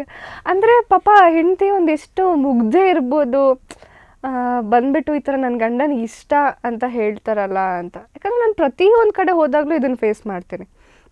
ಪ್ರತಿಯೊಂದು ಕಡೆನೂ ಹೇಳ್ತಾರೆ, ಈ ಥರ ನಂಗೆ ಯಜಮಾನ್ರಿಗೆ ನೀವು ಅಂದರೆ ತುಂಬ ಇಷ್ಟ ಮೇಡಮ್, ಅವರು ನಿಮಗೋಸ್ಕರನೇ ರಾಮಾಚಾರಿ ನೋಡ್ತಾರೆ ಅಂತ. ಹೌದಮ್ಮ, ಸರಿಮ್ಮ, ಥ್ಯಾಂಕ್ ಯು ಅಂತ ಹೇಳ್ಬಿಟ್ಟು ಹೋಗ್ಬಿಡ್ತೀನಿ. ಎವ್ರಿ ಟೈಮ್ ನಾನು ಇದನ್ನು ಫೇಸ್ ಮಾಡ್ತೀನಿ. ಸೊ ನನಗೆ ಅದು ಇವಾಗ ಅಭ್ಯಾಸ ಆಗೋಗಿದೆ. ನಮ್ಮ ಡೈರೆಕ್ಟರ್ ಮೊನ್ನೆ ನಾವು ಒಂದು ಶಿವನ ದೇವಸ್ಥಾನದಲ್ಲಿ ಶೂಟ್ ಮಾಡ್ತಾಯಿದ್ದೀವಿ, ಅರುಣಾಚಲೇಶ್ವರ ಮಾಡ್ತಾಯಿದ್ದೀವಿ. ನಾನು ಸುಮ್ಮನೆ ಕೂತ್ಕೊಂಡಿದ್ದೆ, ಒಂದು ಫ್ಯಾಮಿಲಿ ಬಂದರು. ಇವರು ಯೂಶ್ವಲಿ ಡೈರೆಕ್ಟರ್ ಅಷ್ಟು ಮಾತಾಡೋದು ಎಲ್ಲ ಇಲ್ಲ, ಅಂದರೆ ಅವ್ರ ಕೆಲಸ ಆಯಿತು, ಅವ್ರದ್ದಾಯಿತು, ಹೋಗ್ತಾ ಇರ್ತಾರೆ ಅಷ್ಟೆ. ಅವತ್ತು ಅವರು ಬಂದರು, ಅವ್ರ ಯಜಮಾನ್ರು ಫುಲ್ ಎಕ್ಸೈಟ್ಮೆಂಟಲ್ಲಿ ಮೇಡಮ್ ಫೋಟೋ ಅಂತ ಬಂದರು. ಅವರು ವೈಫ್ ಬಂದುಬಿಟ್ಟು ಮೇಡಮ್ ಫೋಟೋ ಕೊಡ್ತೀರಾ, ನಮ್ಮ ಯಜಮಾನ್ರಿಗೆ ನೀವಂದರೆ ತುಂಬ ಇಷ್ಟ ಅಂತ. ಡೈರೆಕ್ಟರ್ ಹೀಗೆ ನೋಡಿದ್ರು, ನಾನು ಡೈರೆಕ್ಟರ್ ನೋಡ್ಬಿಟ್ಟು ಸುಮ್ಮನೆ ಹಿಂಗೆ ಕೂತ್ಕೊಂಡ್ಬಿಟ್ಟೆ, ಏನೂ ಮಾತಾಡೋಕ್ಕೆ ಹೋಗಿಲ್ಲ. ಆಮೇಲೆ ಅವರೆಲ್ಲ ಫೋಟೋ ತಗೊಂಡು ಹೋದರು. ತುಂಬ ಚೆನ್ನಾಗಿದ್ದೀರಾ ಮೇಡಮ್ ಅಂತ. ಅವ್ರ ವೈಫ್ ಸುಮ್ಮನೆ ಹಿಂಗೆ ನೋಡಿಕೊಂಡು ಹಾಂ ಮೇಡಮ್ ತುಂಬ ಚೆನ್ನಾಗಿದ್ದೀರಾ ಅಂತ ಹೇಳ್ಬಿಟ್ಟು ಸುಮ್ಮನೆ ಹೋಗ್ತಾ ಇದ್ದಾರೆ. ನಮ್ಮ ಡೈರೆಕ್ಟ್ರು ನಮ್ಮ ಯಜಮಾನ್ರಿಗೆ ನೀವಂದರೆ ತುಂಬ ಇಷ್ಟ ಅಂತ ಇವಾಗಲೂ ಅದನ್ನು ತಮಾಷೆ ಮಾಡ್ತಾರೆ. ಈ ಅಂದರೆ ಗಂಡ ಹೆಂಡತಿ ಯಾರಾದರೂ ಬಂದರೆ ನಮಗೆ ಕಷ್ಟಪ್ಪ, ನಾವು ದೂರದಲ್ಲೇ ನಿಂತ್ಕೊಳ್ತೀವಿ, ನಮಗೆ ನಗು ಕಂಟ್ರೋಲ್ ಮಾಡೋಕ್ಕಾಗಲ್ಲ. ಅವಾಗ ಅವ್ರ ಮುಂದೆ ನಗಾಡ್ಬಿಟ್ರೆ ಅದು ಆಕ್ವರ್ಡ್ ಆಗಿಬಿಡ್ತಾರೆ ಅವರು ಅಂತ. ಸೊ ಈ ಥರ ನೋಡಿದ್ದೀನಿ. ಬಿಟ್ಟರೆ ವಯಸ್ಸಾದ ಅಜ್ಜಿರು ಎಲ್ಲ ಎಷ್ಟು ಪ್ರೀತಿ ಕೊಡ್ತಾರೆ ಅಂದರೆ, ನಾನು ಅವರ ಹೇಳೋದು ಇಷ್ಟೇ, ನನಗೆ ಸೊಸೆ ಅಂದರೆ ನಿನ್ನ ಥರ ಇರಬೇಕಮ್ಮ, ಮಗ ಅಂದರೆ ರಾಮಾಚಾರಿ ಥರ ಇರಬೇಕು, ನೀವಿಬ್ಬರು ಅಂದರೆ ನಂಗೆ ತುಂಬ ಇಷ್ಟ ಅಂತ. ಆಮೇಲೆ ರೀಸೆಂಟ್ಲಿ ನಾವು ಶೂಟಿಂಗ್ ಟೈಮಲ್ಲಿ ಔಟ್ಡೋರ್ ಶೂಟ್ ಮಾಡ್ತಾಯಿದ್ವಿ. ಏನಿಲ್ಲ, ನಮ್ಮ ಕ್ಯಾಮ್ರಾಮ್ಯಾನು ಡೈರೆಕ್ಟರು ಅಂದರೆ ನಮ್ಮದು ಟ್ರಾವೆಲಿಂಗ್ ಸ್ಕೂಟಿಲಿ ಟ್ರಾವೆಲ್ ಮಾಡೋ ಒಂದು ಸೀಕ್ವೆನ್ಸ. ಸೊ ನಮ್ಮ ಕ್ಯಾಮ್ರಾಮನ್ ಹೇಳಿದ್ರು ನಾವು ಲೆನ್ಸ್ ತೊಗೊಂಡು ಬರಬೇಕು, ಅಲ್ಲಿ ಸ್ಪಾಟಿಗೆ ಹೋಗಿ ತೊಗೊಂಡು ಬರ್ತೀವಿ, ನೀವು ಇಲ್ಲೇ ಕೂತಿರಿ ಅಂತ. ತುಂಬ ಬಿಸಿಲಿದೆಯಲ್ಲ ಅಂತ ನಾನು ರಾಮಾಚಾರಿ ಅಲ್ಲೊಂದು ಅಂಗಡಿ ಇತ್ತು, ಅಂದರೆ ರಾಮವಳ್ಳಿಯ ಕಡೆ ಎಲ್ಲ ಹಳ್ಳಿ ಅಲ್ವಾ, ಒಳಗಡೆ ಒಂದು ಅಂಗಡಿ ಇತ್ತು, ಅಲ್ಲಿ ಕೂತ್ಕೊಂಡಿದ್ವಿ. ಅಮ್ಮ ಬಂದರು, ಚಾರುನಾ ರಾಮಾಚಾರಿ ಆದರೆ ಆವಾಗವಾಗ ಬರ್ತಿರ್ತಾರೆ, ನಿಮ್ಮನ್ನು ಫಸ್ಟ್ ಟೈಮ್ ನೋಡ್ತಾ ಇದ್ದೀನಿ, ತುಂಬ ಖುಷಿ ಆಯಿತು ನೋಡಿ, ಇವಾಗ ನಮ್ಮದು ಹೊಸ ಮನೆ ಬೇರೆ ಆಯಿತು, ಟಿ ವಿ ಬೇರೆ ಹಾಕ್ಸಿಲ್ಲ, ನಿಮ್ಮ ನೋಡೋದೇ ನೀವು ನೋಡ್ತಾ ಇಲ್ಲ ಅಂತ ತುಂಬ ಬೇಜಾರಾಗುತ್ತೆ, ನಾವು ನೋಡೋದು ರಾಮಾಚಾರಿ ಮಾತ್ರ, ಆದರೆ ಇವಾಗ ನಿಮ್ಮನ್ನ ನೋಡೋಕ್ಕೆ ಆಗ್ತಾಯಿಲ್ಲ, ಇವಾಗಾದರೂ ನಮ್ಮ ಕಣ್ಮುಂದೆ ಕಂಡ್ರಲ್ಲ, ನಾನು ಪರವಾಗಿಲ್ಲ, ಟಿ ವಿ ಹಾಕೋವರೆಗೂ ನನಗೆ ಸಮಾಧಾನ ಇದೆ, ಆವಾಗವಾಗ ಹಿಂಗೆ ಬಂದು ಹೋಗ್ತಾಯಿದ್ರೆ ನನಗೂ ಖುಷಿಯಪ್ಪ ಅಂತ. ನನಗೆ ಓಕೆ, ಈ ಥರನೂ ಪ್ರೀತಿ ಮಾಡೋರು ಇರ್ತಾರಂತ. ಆಮೇಲೆ ಇಲ್ಲೇ ಊಟ ಮಾಡ್ಕೊಂಡು ಹೋಗ್ರಪ್ಪ, ನಾನೇ ಅಡುಗೆ ಮಾಡಿಕೊಡ್ತೀನಿ ಅಂತ. ಅಮ್ಮ ಪರವಾಗಿಲ್ಲ, ಹೋಗಿ ಅಲ್ಲೇ ಮಾಡ್ತೀವಿ, ಬಿಡ್ತಾನೇ ಇಲ್ಲ. ಜ್ಯೂಸು ಅದು ಇದೆಲ್ಲ ತಂದುಕೊಟ್ರು. ತುಂಬ ಖುಷಿ ಸಿಗುತ್ತೆ. ಅಂದರೆ ಈ ಥರ ನಮಗೆ ಫ್ಯಾಮಿಲೀಲಿ ಈ ಥರ ಪ್ರೀತಿ ಸಿಗುತ್ತೋ ಇಲ್ವೋ ಗೊತ್ತಿಲ್ಲ, ಬಟ್ ಹೊರಗಡೆ ಈ ಥರ ಇಷ್ಟಪಡುವಾಗ ನಮಗೇನು ಅನಿಸುತ್ತೆ ಅಂದರೆ, ನಮಗೆ ಫ್ಯಾಮಿಲಿ ಅನ್ನೋದಕ್ಕಿಂತ ಇನ್ನೂ ದೊಡ್ಡದೇನೋ ಇದೆ. ಅಂದರೆ ಹೇಟರ್ಸ್ ಕೂಡ ಇರ್ತಾರೆ, ಯಾಕಂದರೆ ನಾವು ಸೆಲೆಬ್ರಿಟೀಸ್ ಆಗಿರೋದ್ರಿಂದ ಹೇಟ್ ಮಾಡೋರು ತುಂಬ ಜನ ಇರ್ತಾರೆ. ಯಾಕಂದರೆ ನಮ್ಮ ಆಪೋಸಿಟ್ ಇರೋರಿಗೆ ಅವ್ರ ಫ್ಯಾನ್ಸ್ ಆಗಿರ್ಬೋದು, ಏನೋ ಆ ಥರ ನಮ್ಮನ್ನು ಹೇಟ್ ಮಾಡೋರು ಇರ್ತಾರೆ. ಬಟ್ ಹೇಟ್ ಮಾಡೋರು ಒಂದು 10% ಆದರೆ ಪ್ರೀತಿ ಕೊಡೋರು 90% ಇರ್ತಾರೆ. ನನಗೆ ಚಿಕ್ಕ ವಯಸ್ಸಿಂದನೂ ಹೇಳ್ಕೊಟ್ಟಿರೋದೇನು ಅಂದರೆ, ನನಗೆ ಯಾರನ್ನೂ ಹೇಟ್ ಮಾಡೋಂತೂ ಗೊತ್ತಿಲ್ಲ, ನನಗೆ ಪ್ರೀತಿ ಕೊಡ್ತಾ ಇದ್ದಾರೆ ಅಂದರೆ ಅದನ್ನು ವಾಪಸ್ ಕೊಟ್ಟು ಗೊತ್ತು ಅಷ್ಟೆ. ಸೊ ನನಗೆ ಯಾರೇ ಈ ಥರ ಬಂದು ನೀವು ಇಷ್ಟ ಹಾಗೆ ಅಂತ ಹೇಳಿದ್ರೆ ನನಗದು ಒಂಥರ ಇನ್ನೂ ಎಕ್ಸೈಟ್ ಮಾಡುತ್ತೆ. ಓಕೆ, ನನ್ನೂ ಈ ಥರ ಇಷ್ಟಪಡ್ತಾರೆ ಅಂತ. ನಾನು ಪ್ರತಿಯೊಂದು ಕಡೆ ಹೋದಾಗಲೂ ಈಗ ಸ್ಟೂಡೆಂಟ್ಸು ಬಿಟ್ಟಾಕಿ, ನನ್ನ ಫ್ರೆಂಡ್ ಮನೆ ಹತ್ರ ಹೋದರೆ ಅಲ್ಲಿ ಒಂದು ಪಕ್ಕದಲ್ಲಿ ಒಂದು ಬಿಲ್ಡಿಂಗ್ ಇದೆ, ಅಲ್ಲಿದ್ದು ಮಕ್ಕಳೆಲ್ಲ ಓಡಿ ಬಂದುಬಿಡ್ತಾರೆ. ನನ್ನ ಕಾರ್ ಗೊತ್ತಾಗ್ಬಿಟ್ಟಿದೆ ಅವ್ರಿಗೆ. ಸೊ ನಾನು ಹೋದ ತಕ್ಷಣ ನಂಗೆ ರಜೆ ಇದ್ದರೆ ಅವಳ ಮನೆಗೆ ಹೋಗ್ತೀನಿ, ಇಲ್ಲಾಂದರೆ ನನ್ನ ಮನೇಲೇ ಇದ್ಬಿಡ್ತೀನಿ. ಆ ಥರ ಅವಳ ಮನೆಗೆ ಹೋಗ್ತೀನಿ ಅಂತ ಗೊತ್ತಾದರೆ ಸಾಕು, ಮಕ್ಕಳೆಲ್ಲ ಓಡಿ ಬಂದುಬಿಡ್ತಾರೆ. ನಾನೇನು ಮಾಡಿಬಿಡ್ತೀನಿ, ಟಕ್ಕಂದು ಇವ್ರ ಕೈಲಿ ಸಿಕ್ಕಾಡ್ಕೊಂಡ್ಬಿಟ್ರೆ ನನ್ನ ಕತೆ ಮುಗೀತು ಅಂತ ಹೇಳ್ಬಿಟ್ಟು ಎಸ್ಕೇಪ್ ಆಗಿಬಿಡ್ತೀನಿ. ಹೋಗಿ ಬಾಲ್ಕನಿಗೆ ಹೋದರೆ, ಏ ಚಾರು ಕೆಳಗೆ ಬಾ, ಒಂದು ಸ್ವಲ್ಪ ಮಾತಾಡಬೇಕು ನಿನ್ನ ಹತ್ರ. ಅಂದರೆ ಮಕ್ಳಿಗೂ ಇವಾಗ ನಾವು ಹೇಳ್ಬೋದು ಸೀರಿಯಲ್ ಅಂದರೆ ಬರೀ ಲೇಡೀಸೇ ನೋಡೋದು ಅಥವಾ ವಯಸ್ಸಾದವರೇ ನೋಡ್ಬೋದು ಅಂತ ಇಲ್ಲ, ಮಕ್ಕಳು ತುಂಬ ಇಷ್ಟಪಟ್ಟಿರೋ ಒಂದು ಸೀರಿಯಲ್ ಅಂತ ಹೇಳಿದ್ರೆ ನಮ್ಮ ರಾಮಾಚಾರಿ ಇರ್ಬೋದು. ಅದೇನಕ್ಕೆ ಅಂತ ನಂಗೆ ನಿಜವಾಗ್ಲೂ ಗೊತ್ತಿಲ್ಲ, ಬಟ್ ಮಕ್ಕಳಿಗಂತೂ ತುಂಬ ಕನೆಕ್ಟ್ ಆಗಿರುತ್ತೆ. ಪ್ರತಿಯೊಂದು ಸ್ಕೂಲ್ ಕಡೆ ಹೋಗಿರ್ಬೋದು, ಎಲ್ಲೇ ಹೋದ್ರೂ ಅವ್ರ ಕಡೆಯಿಂದ ಸಿಗೋ ರೆಸ್ಪಾನ್ಸೇ ಬೇರೆ. ಅಂದರೆ ಯಾರೂ ಏನು ಹೇಳೋದು, ಚಾರು ಅಕ್ಕ ಅಂತ ಕರೆಯಲ್ಲ, ಒಂದೋ ಚಾರು ಮೇಡಮ್ ಅಂತಾರೆ ರಾಮಾಚಾರಿ ಕರೆಯೋದ್ರಿಂದ, ಇಲ್ಲ ಚಾರು ಅಂತ ಹೇಳ್ತಾರೆ. ಸೊ ಕ್ರೇಜಿ ಮೂಮೆಂಟ್ಸ್ ನನಗೆ ಈ ಥರ ಎಲ್ಲ ಕಡೆ ಸಿಗುತ್ತೆ. ಅದರಲ್ಲೂ ನನಗೆ ಅದು ಸ್ಪೆಷಲ್ ಅಂತ ಹೇಳಿದ್ದು ಅಷ್ಟೇ. ಬಿಟ್ಟರೆ ಅಜ್ಜಿರೆಲ್ಲ ಎಕ್ಸೈಟ್ ಆಗೋದು ಅದೆಲ್ಲ ಇದ್ದೇ ಇರುತ್ತೆ. ಸೊ ಈ ಥರ ಆಡಿಯನ್ಸ್ ಕಡೆಯಿಂದ ತುಂಬ ಪ್ರೀತಿ ಸಿಗೋದು ತುಂಬ ಖುಷಿ ಅನಿಸುತ್ತೆ. ಆ್ಯಂಡ್ ಏನು ಪುಣ್ಯ ಮಾಡಿದ್ವಪ್ಪ ಇಷ್ಟೆಲ್ಲ ಪ್ರೀತಿ ಸಿಗ್ತಿದೆ ಅಂತ. ಬಟ್ ಈಗ ಚಾರು ಒಂದು ಅಭ್ಯಾಸ ಆಗಿ ಮನೆಯಲ್ಲೂ ಕೂಡ ಏನಾದರೂ ಮೌನ ಅನ್ನೋ ಬದಲು ಚಾರು ಅಂದಿದ್ದು ಅಥವಾ ನಿಮ್ಮನ್ನು ಜಾಸ್ತಿ ಮಾತಾಡ್ಸೋರು ಚಾರು ಅಂತಾನೆ ಕರೆದಿದ್ದು ಉಂಟ? ಆ ಥರ ಅಮ್ಮ ಎಲ್ಲ ಕರೆಯೋಲ್ಲ. ಅಮ್ಮ ತಂಗಿ ಎಲ್ಲ ಬಂದರೆ ಮೌನ ಅಂತಲೇ ಕರೆಯೋದು. ಬಿಟ್ಟರೆ ನನ್ನ ಬೇರೆ ರಿಲೇಟಿವ್ಸ್ ಇದ್ದಾರಲ್ಲ, ಅವ್ರು ಒಂದೊಂದ್ಸಲಿ ತಮಾಷೆ ಮಾಡೋಕ್ಕೋ ಅಥವಾ ಸೀರಿಯಸ್ ಆಗೋ ಒಂದೊಂದ್ಸಲ ಚಾರು ಅಂತಲೇ ಕರೆದುಬಿಡ್ತಾರೆ. ಇವಾಗ ನಾನು ಊರ ಕಡೆ ಎಲ್ಲ ಹೋದರೆ ಚಾರು ಬಂದಿದ್ದಾಳೆ ಅಂತ ಹೇಳ್ತಾರೆ ಹೊರತು ಮೌನ ಬಂದಿದ್ದಾಳೆ ಅಂತ ಯಾರೂ ಹೇಳಲ್ಲ. ಆ್ಯಂಡ್ ಒಬ್ಬರು ಮನೆಗೆ ಹೋದರೆ ಇನ್ನೊಬ್ರಿಗೆ ಬೇಜಾರಾಗುತ್ತೆ, ಅಯ್ಯೋ ನಮ್ಮ ಮನೆಗೆ ಬಂದಿಲ್ಲ, ಚಾರು ನಮ್ಮ ಮನೆಗೆ ಬಂದಿಲ್ಲ ಅಂತ. ಸೊ ಮೌನ ಅನ್ನೋದನ್ನ ಎಷ್ಟೋ ಜನ ಮರ್ತು ಬಿಟ್ಟಿದ್ದಾರೆ, ಚಾರುನೇ ಆಗಿದೆ. ಅಂಡ್ ನೀವು ವಿಡಿಯೋ ಆಲ್ಬಮ್ ಕೂಡ ಮಾಡಿದ್ದೀರಿ ಸಿಂಗರ್ ವಿಶ್ವನಾಥ್ ಹಾವೇರಿ ಅವರೊಂದಿಗೆ, ಅಂಡ್ ಅದು ಕೂಡ ಚೆನ್ನಾಗಿ ಸೌಂಡ್ ಮಾಡಿದಂಥ ಒಂದು ವಿಡಿಯೋ ಆಲ್ಬಮ್ ನೀನಿಲ್ಲದೆ. ಸೊ ಆ ಎಕ್ಸ್ಪೀರಿಯನ್ಸ್ ಹೇಗಿತ್ತು, ಅಲ್ಲಿ ಏನೆಲ್ಲ ಕಲಿಯೋದಕ್ಕೆ ಸಿಕ್ತು? ಸೊ ನನಗೆ ಈ ಥರ ಬಂದಾಗ ನನಗೆ ಅವಾಗ ಸುಮ್ಮನೆ ಅದು ಟೈಮ್ ಪಾಸಿಗೆ ಮಾಡ್ತಾ ಇದ್ದೆ ಅಷ್ಟೆ. ಅದಕ್ಕೆ ನಾನೇನು ಪೇಮೆಂಟ್ಸ್ ಏನೂ ತಗೊಳ್ತಿರ್ಲಿಲ್ಲ, ಅದು ನನಗೆ ಅದ್ರ ಬಗ್ಗೆ ಐಡಿಯಾನೇ ಇಲ್ಲ. ಸುಮ್ಮನೆ ಈ ಥರ ಕರೆದಿದ್ದಾರೆ ಮಾಡು ಅಂತ. ಬಟ್ ನಮ್ಮ ಅಮ್ಮ ಆವಾಗಲೂ ತುಂಬ ಸಪೋರ್ಟಿವ್ ಇದ್ರು, ಮಾಡು ಪರವಾಗಿಲ್ಲ ಅಂತ. ಸುಮ್ಮನೆ ಕೂರೋದು ಅಂತೂ ನಾನು ಇರ್ತಾ ಇರಲಿಲ್ಲ, ನಾನು ಏನೋ ಒಂದ್ರಲ್ಲಿ ಬ್ಯುಸಿ ಇರ್ತಿದ್ದೆ. ಸೊ ಈ ಥರ ಕಾಲ್ ಬಂತು, ಹೀಗೆ ಮಾಡ್ತಾಯಿದ್ದೀವಿ ಅಂತ. ಆ್ಯಂಡ್ ಅವ್ರದ್ದು ನೋನ್ ಫೇಸ್ ಅಲ್ವಾ, ಸೊ ಓಕೆ ಅಂತ ಹೇಳಿದೆ. ಶೂಟಿಂಗ್ ಅದು ಎಲ್ಲೆಲ್ಲಿ ಮಾಡಿದ್ದೀವಿ ಅಂದರೆ ಕೂರ್ಗಲ್ಲಿ ಮಾಡಿದ್ದೀವಿ, ಆಮೇಲೆ ಮಂಗಳೂರಲ್ಲಿ ಮಾಡಿದ್ದೀವಿ, ಹುಬ್ಳಿಯಲ್ಲಿ ಮಾಡಿದ್ದೀವಿ. ಸೊ 3 ಕಡೆ ಶೂಟ್ ಮಾಡಿದ್ದೀವಿ. ಆ್ಯಂಡ್ ವಿಶ್ವ ಜೊತೆ ಮಾಡೋದು, ಅವನು ಒಳ್ಳೆ ಸಿಂಗರ್. ಅಂದರೆ ಸುಮ್ಮನೆ ಬ್ರೇಕ್ ಟೈಮಲ್ಲೆಲ್ಲ ಗಿಟಾರ್ ಪ್ಲೇ ಮಾಡ್ಕೊಂಡು ಹಾಡೆಲ್ಲ ಹೇಳ್ತಾ ಇದ್ದು, ಒಂಥರ ಎಂಟರ್ಟೈನ್ಡ್ ಆಗಿರ್ತಿತ್ತು. And he was more like a friend. ಏನು ಹೇಳೋದು, ನನಗೆ ಯಾರೋ ಒಬ್ಬ ಸೆಲೆಬ್ರಿಟಿ ಆ ಥರ ಯಾವತ್ತೂ ಫೀಲ್ ಕೊಟ್ಟಿಲ್ಲ. ಒಂದು ಒಳ್ಳೆ ಫ್ರೆಂಡ್, ತುಂಬ ಎಂಜಾಯ್ ಮಾಡ್ತಿದ್ವಿ, ಮಾತಾಡ್ತಿದ್ವಿ. ಶೂಟಿಂಗ್ನೂ ಒಂಥರ ಎಂಜಾಯ್ ಮಾಡಿಕೊಂಡೇ ಮಾಡ್ತಾಯಿದ್ವಿ. ಚೆನ್ನಾಗಿತ್ತು ಒಂಥರ ಎಕ್ಸ್ಪೀರಿಯನ್ಸ್. ಅಂದರೆ ಆಲ್ಬಮ್ ಸಾಂಗ್ ಅಂತ ಬಂದಾಗ ಎಲ್ಲ ಬ್ಯೂಟಿ ಶಾಟ್ಸ್ ಇರುತ್ತೆ. ಸೊ ನನಗೆ ಅದನ್ನೆಲ್ಲನೂ ಇಷ್ಟಪಟ್ಟು ಮಾಡ್ತಾಯಿದ್ದೆ. ಸೊ ಋತ್ವಿಕ್ ಕೃಪಾಕರ್ ಅವರು ರಾಮಾಚಾರಿ ಆಗಿ ನಾವು ಏನು ನೋಡಿ ಇಷ್ಟಪಡ್ತಾ ಇದ್ದೀವಿ, ಅವರು ಆ್ಯಕ್ಟರ್ ಆಗಬೇಕು ಅಂತಲೇ ಸಾಕಷ್ಟು ತಯಾರಿ ಮಾಡ್ಕೊಂಡು ಬಂದವರು. ಸೊ ಸೆಟ್ಟಲ್ಲಿ ಆ್ಯಸ್ ಅ ಕೋ ಆ್ಯಕ್ಟರ್ ನಿಮ್ಮ ಜೊತೆ ಹೇಗಿರ್ತಾರೆ? ಆ್ಯಕ್ಚುಲಿ ಅದ್ರ ಬಗ್ಗೆ ನೀವು ಕ್ವೆಶನ್ನೇ ಮಾಡಬಾರ್ದು. ಅವನು ಒಂಥರ ಹೇಗೆ ಅಂದರೆ ನನ್ನ ಫ್ರೆಂಡ್ಸ್ ಕೂಡ ಆ ಥರ ಇಲ್ಲ. ಇವ್ ನನ್ನ ತುಂಬ ಲೀನಿಯೆಂಟಾಗಿ ತೊಗೊಂಡ್ಬಿಟ್ಟಿದ್ದಾನೆ. ಏಯ್ ಬಾರೇ ಇಲ್ಲಿ, ಏನೇ ಮಾಡ್ತಿದ್ಯಾ ಆ ಥರ. ಅಂದರೆ ತುಂಬ ಏನು ಹೇಳೋದು, ಒಂದು ಬಾಂಡಿಂಗ್ ತುಂಬ ಇದೆ ನಮ್ಮಲ್ಲಿ. ಕೆಮಿಸ್ಟ್ರಿ ಅಂತ ಬರೋದು that is not easy. On screen ಆ ಕೆಮಿಸ್ಟ್ರಿ ಬರಬೇಕು ಅಂದರೆ ಒಂದು ನಾವು ತುಂಬ ಎಕ್ಸ್ಪೀರಿಯನ್ಸ್ಡ್ ವರ್ಕರ್ ಆಗಿರಬೇಕು, ಇಲ್ಲ ನನಗೆ ಆ ಎಕ್ಸ್ಪೀರಿಯನ್ಸ್ ಇರಲಿಲ್ಲ. ಬಟ್ ನಮಗೆ ಆ ಒಂದು ಇಬ್ಬರಲ್ಲಿರೋ ಬಾಂಡಿಂಗೇ ಅದಕ್ಕೆ ಆ್ಯಕ್ಚುಲಿ ರೀಸನ್. ಆ ಆನ್ ಸ್ಕ್ರೀನ್ ನಮ್ಮ ಕೆಮಿಸ್ಟ್ರಿನ ತುಂಬ ಜನ ಇಷ್ಟಪಡ್ತಾರೆ. ಕೇಳ್ತಾರೆ, ನೀವು ನಿಜವಾಗ್ಲೂ ಗಂಡ ಹೆಣ್ತಿನ ಅಂತ. ನಾವು ಆ್ಯಕ್ಚುಲಿ ಅದರಲ್ಲಿ ಎಷ್ಟು ಸ್ವೀಟಾಗಿದ್ದೀವಿ, ಅದ್ರ ಆಪೋಸಿಟ್ ತುಂಬ ಕಿತ್ತಾಡ್ತೀವಿ ನಾವು. ಚಿಕ್ಕ ಚಿಕ್ಕ ವಿಷಯಕ್ಕೂ ಜಗಳ ಆಡ್ತೀವಿ. ಆಮೇಲೆ ಅವನೇ ಬಂದು ಸಾರಿ ಕೇಳ್ತಾನೆ, ಇಲ್ಲ ನಾನೇ ಹೋಗಿ ಸಾರಿ ಕೇಳ್ತೀನಿ, ಆ ಥರ. ಆಮೇಲೆ ರೀಸೆಂಟ್ಲಿ ಅವನೇ ಹೇಳ್ತಿದ್ದೆ, ನಾನು ನಿನ್ನ ತುಂಬ ಲೀನಿಯನ್ಸ್ ಆಗಿ ತೊಗೊಂಡ್ಬಿಟ್ಟಿದ್ದೀನಲ್ಲ, ನಾನು ಹಿಂಗೆಲ್ಲ ಬೈಬಾರ್ದು ನಿನಗೆ ಪಾಪ ಅಂತ. ಇವಾಗಲಾದರೂ ಅರ್ಥ ಆಯ್ತಲ್ಲ ನಿನಗೆ ಅಂತ. ಅಲ್ಲ, ಅದು ಆಲ್ಮೋಸ್ಟ್ ಹತ್ರ 4 ವರ್ಷ ಆಯ್ತಲ್ಲ, ಅದಕ್ಕೆ ನಮ್ಮಲ್ಲಿ ಬಾಂಡಿಂಗ್ ಇದೆ ಅಂತ. ಸೊ ಒಳ್ಳೆ ಫ್ರೆಂಡ್ ಅವನು. ಎಸ್. ಸೊ ಆ್ಯಕ್ಚುಲಿ ಆಗಲೇ ನಾನು ಕೇಳೋಣ ಅಂದ್ಕೊಂಡಿದ್ದೆ, ಮರ್ತೋದೆ. ಅಲಮೇಲು ಮಾರ್ಗರೇಟ್ ಅಂದಾಗ ಅಲ್ಲೂ ಇಬ್ರು ಹೀರೋಯಿನ್ ಇದ್ರು, ಇಲ್ಲೂ ಈಗ ರಾಮಾಚಾರಿ ಅವ್ರಿಗೆ ಇನ್ನೊಬ್ರು ಹೀರೋಯಿನ್ ಬರೋ ಅಂತ ಚಾನ್ಸ್ ಇದೆ, ಇನ್ನೊಂದು ಪಾತ್ರ ಆಗಿ ಅಂತ. ಸುಳಿ ಅಂತೆಲ್ಲ ನೀವು ಟೆನ್ಷನ್ ಮಾಡ್ಕೊಂಡಿರ್ತೀರ.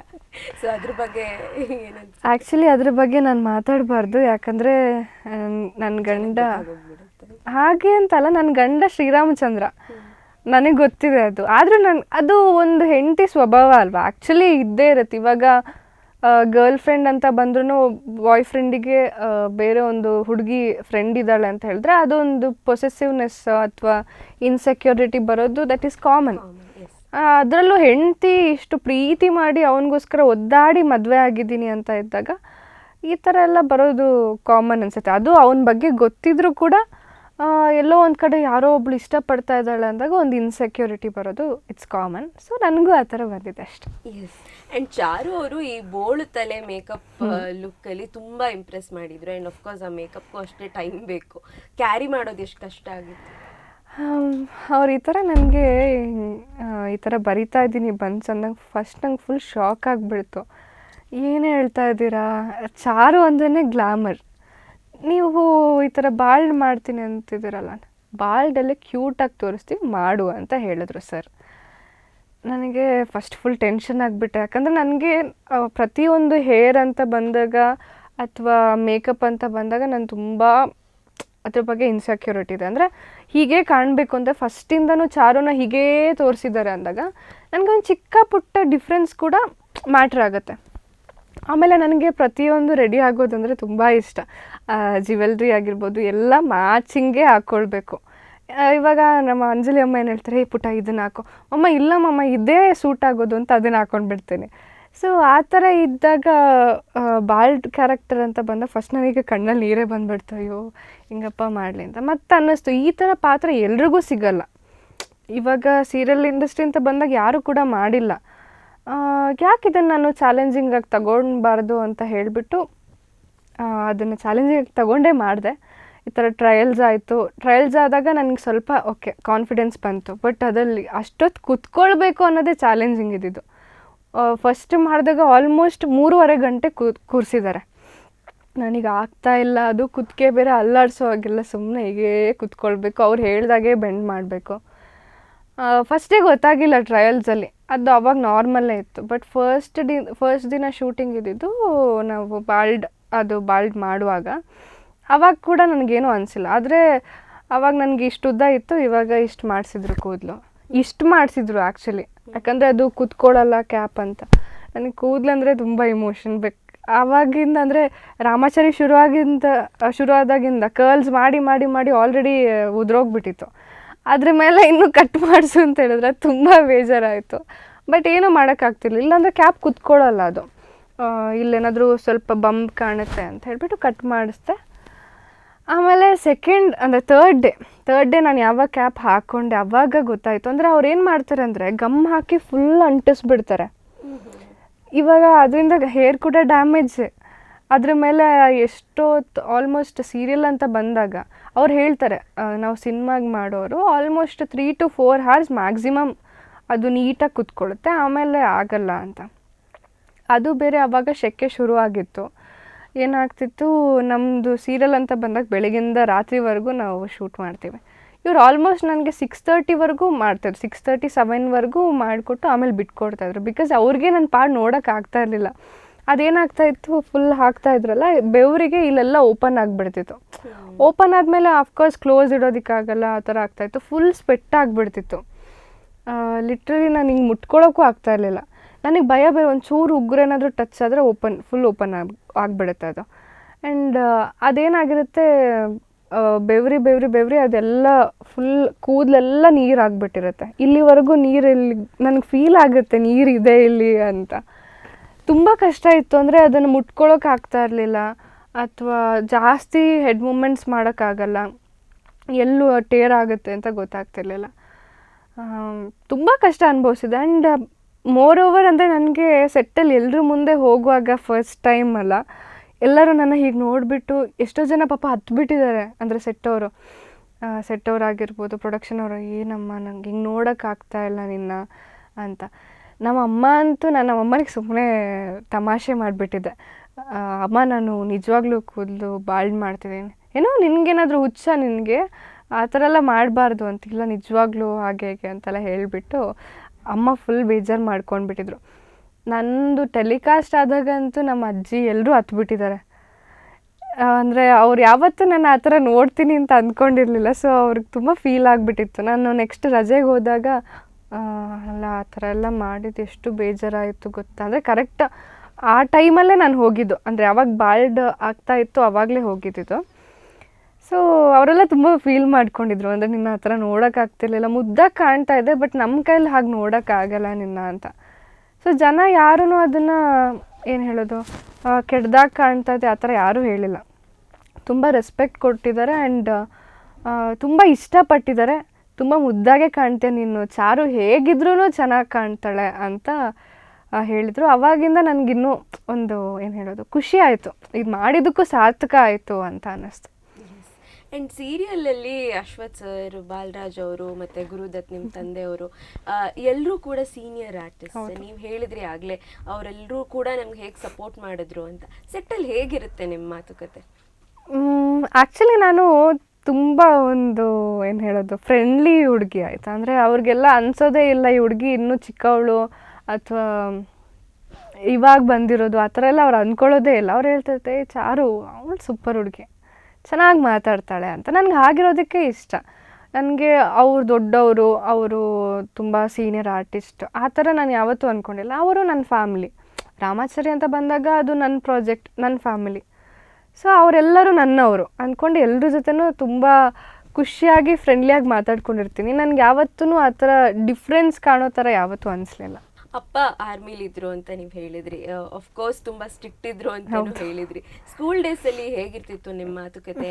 ಸ್ಕೂಲ್ ಡೇಸ್ ಅಲ್ಲಿ ಅಪ್ಪ ಹೇಗಿರ್ತಾ ಇದ್ರು? ಸ್ಕೂಲ್ ಡೇಸಲ್ಲಿ ಆ್ಯಕ್ಚುಲಿ ನಮ್ಮ ತಂದೆ ಬರ್ತಾ ಇದ್ದಿದ್ದೆ ಆಲ್ಮೋಸ್ಟ್ ಒಂದು ವರ್ಷದಲ್ಲಿ 2 ಸತಿ ಬರ್ತಾಯಿದ್ರು ಅನ್ಸುತ್ತೆ. ಅಂದರೆ ವರ್ಷದಲ್ಲಿ 2 ಸತಿ ಅಂದರೆ ಒನ್ ಮಂತ್ ಬ್ರೇಕ್ ತಗೊಳ್ತಾಯಿದ್ರು ಆ ಥರ. ಆವಾಗೆಲ್ಲ ಅವ್ರು ಬರೋದಂದರೆ ಒಂಥರ ಎಕ್ಸೈಟ್ಮೆಂಟ್. ನನಗೆ ಅವ್ರದ್ದೇನೋ ಒಂದು ಶರ್ಟು ಅದು ಇದು ಏನೋ ಹಾಕ್ಕೊಳ್ಳೋದು ತುಂಬ ಇಷ್ಟ. ಅಲ್ಲಿಂದ ಚಿಕ್ಕ ಚಿಕ್ಕ ಒಂದು ಟ್ರ್ಯಾಕ್ ಶೂಟ್ಸು ಅದೆಲ್ಲ ತೊಗೊಂಡು ಬರ್ತಾಯಿದ್ರು. ಸೊ ಅದೆಲ್ಲ ತುಂಬ ಖುಷಿ ಆಗ್ತಾಯಿತ್ತು. ಅವ್ರು ಬರೋದಕ್ಕೆ ವೆಯ್ಟ್ ಮಾಡ್ತಾ ಇರ್ತಿದ್ವಿ. ಆವಾಗ ಒಂದು ಪ್ರೀತಿ ಬೇರೆ. ಇವಾಗೆಲ್ಲ ದೊಡ್ಡವರಾಗಿದ್ದೀವಿ, ಬಟ್ ಆವಾಗ ಅದೊಂದು ಏನು ಹೇಳೋದು, ಅದಕ್ಕೆ ಬೆಲೆನೇ ಕಟ್ಟೋದಕ್ಕಾಗಲ್ಲ. ಅವ್ರು ಬರೋವರೆಗೂ ಅಲ್ಲೇ ರೋಡಲ್ಲೇ ಕಾಯ್ಕೊಂಡಿರ್ತಾ ಇದ್ವಿ. ಅವ್ರು ಯಾವತ್ತೂ ಕೂಡ ಏನು ಹೇಳೋದು, ಇನ್ನೂ ಸಿವಿಲ್ ಡ್ರೆಸ್ಸಲ್ಲಿ ಅಂದರೆ ಬರಲಿಲ್ಲ. ಅವರು ನಾರ್ಮಲ್ ಡ್ರೆಸ್ಸಲ್ಲೇ ಬರ್ತಾಯಿದ್ರು. ಬಟ್ ನನಗೊಂದು ಆಸೆ, ಒಂದ್ಸಲಿ ಅವರು ಆ ಥರ ಯೂನಿಫಾರ್ಮಲ್ಲಿ ಬರಬೇಕು ಅಂತೆಲ್ಲ. ಅಂದರೆ ಸಿನಿಮಾದಲ್ಲೆಲ್ಲ ನೋಡಿರ್ತೀವಿ ಅಲ್ವಾ, ಆವಾಗಿಂದ ನಮ್ಗದೊಂಥರ ಆಸೆ. ಈ ಥರ ಆಫೀಸರ್ ಇದರಲ್ಲೇ ಬರಬೇಕು, ಅದು ಚೆನ್ನಾಗಿರುತ್ತೆ. ಯೂನಿಫಾರ್ಮಲ್ಲಿ ಬರುವಾಗ ನಾವಿಬ್ಬರು, ನಾನು ನನ್ನ ತಂಗಿ ಇಬ್ಬರು ಇದ್ವಿ. ನಮ್ಮಮ್ಮ ಅಂತೂ ಪಾಪ ಅವ್ರಿಗೆ ಅದೆಲ್ಲ ನಾರ್ಮಲ್ ಆಗಿಬಿಟ್ಟಿತ್ತು, ಬರ್ತಾರೆ ರಜೆಗೆ ಪರವಾಗಿಲ್ಲ ಅಂತ. ಬಟ್ ನಮಗೆಲ್ಲ ಅದು ಇನ್ನೂ ಒಂಥರ ಥ್ರಿಲ್ ಆಗೋದು. ಆ್ಯಂಡ್ ಬಂದರೆ ನಮ್ಮ ಮನೇಲಿ ದಿನಾ ಸ್ಪೆಷಲ್ ಇರ್ತಿತ್ತು. ನಮ್ಮ ಅಪ್ಪ ಬಂದರೆ ಎವ್ರಿ ಟೈಮ್ ನಾನ್ ವೆಜ್.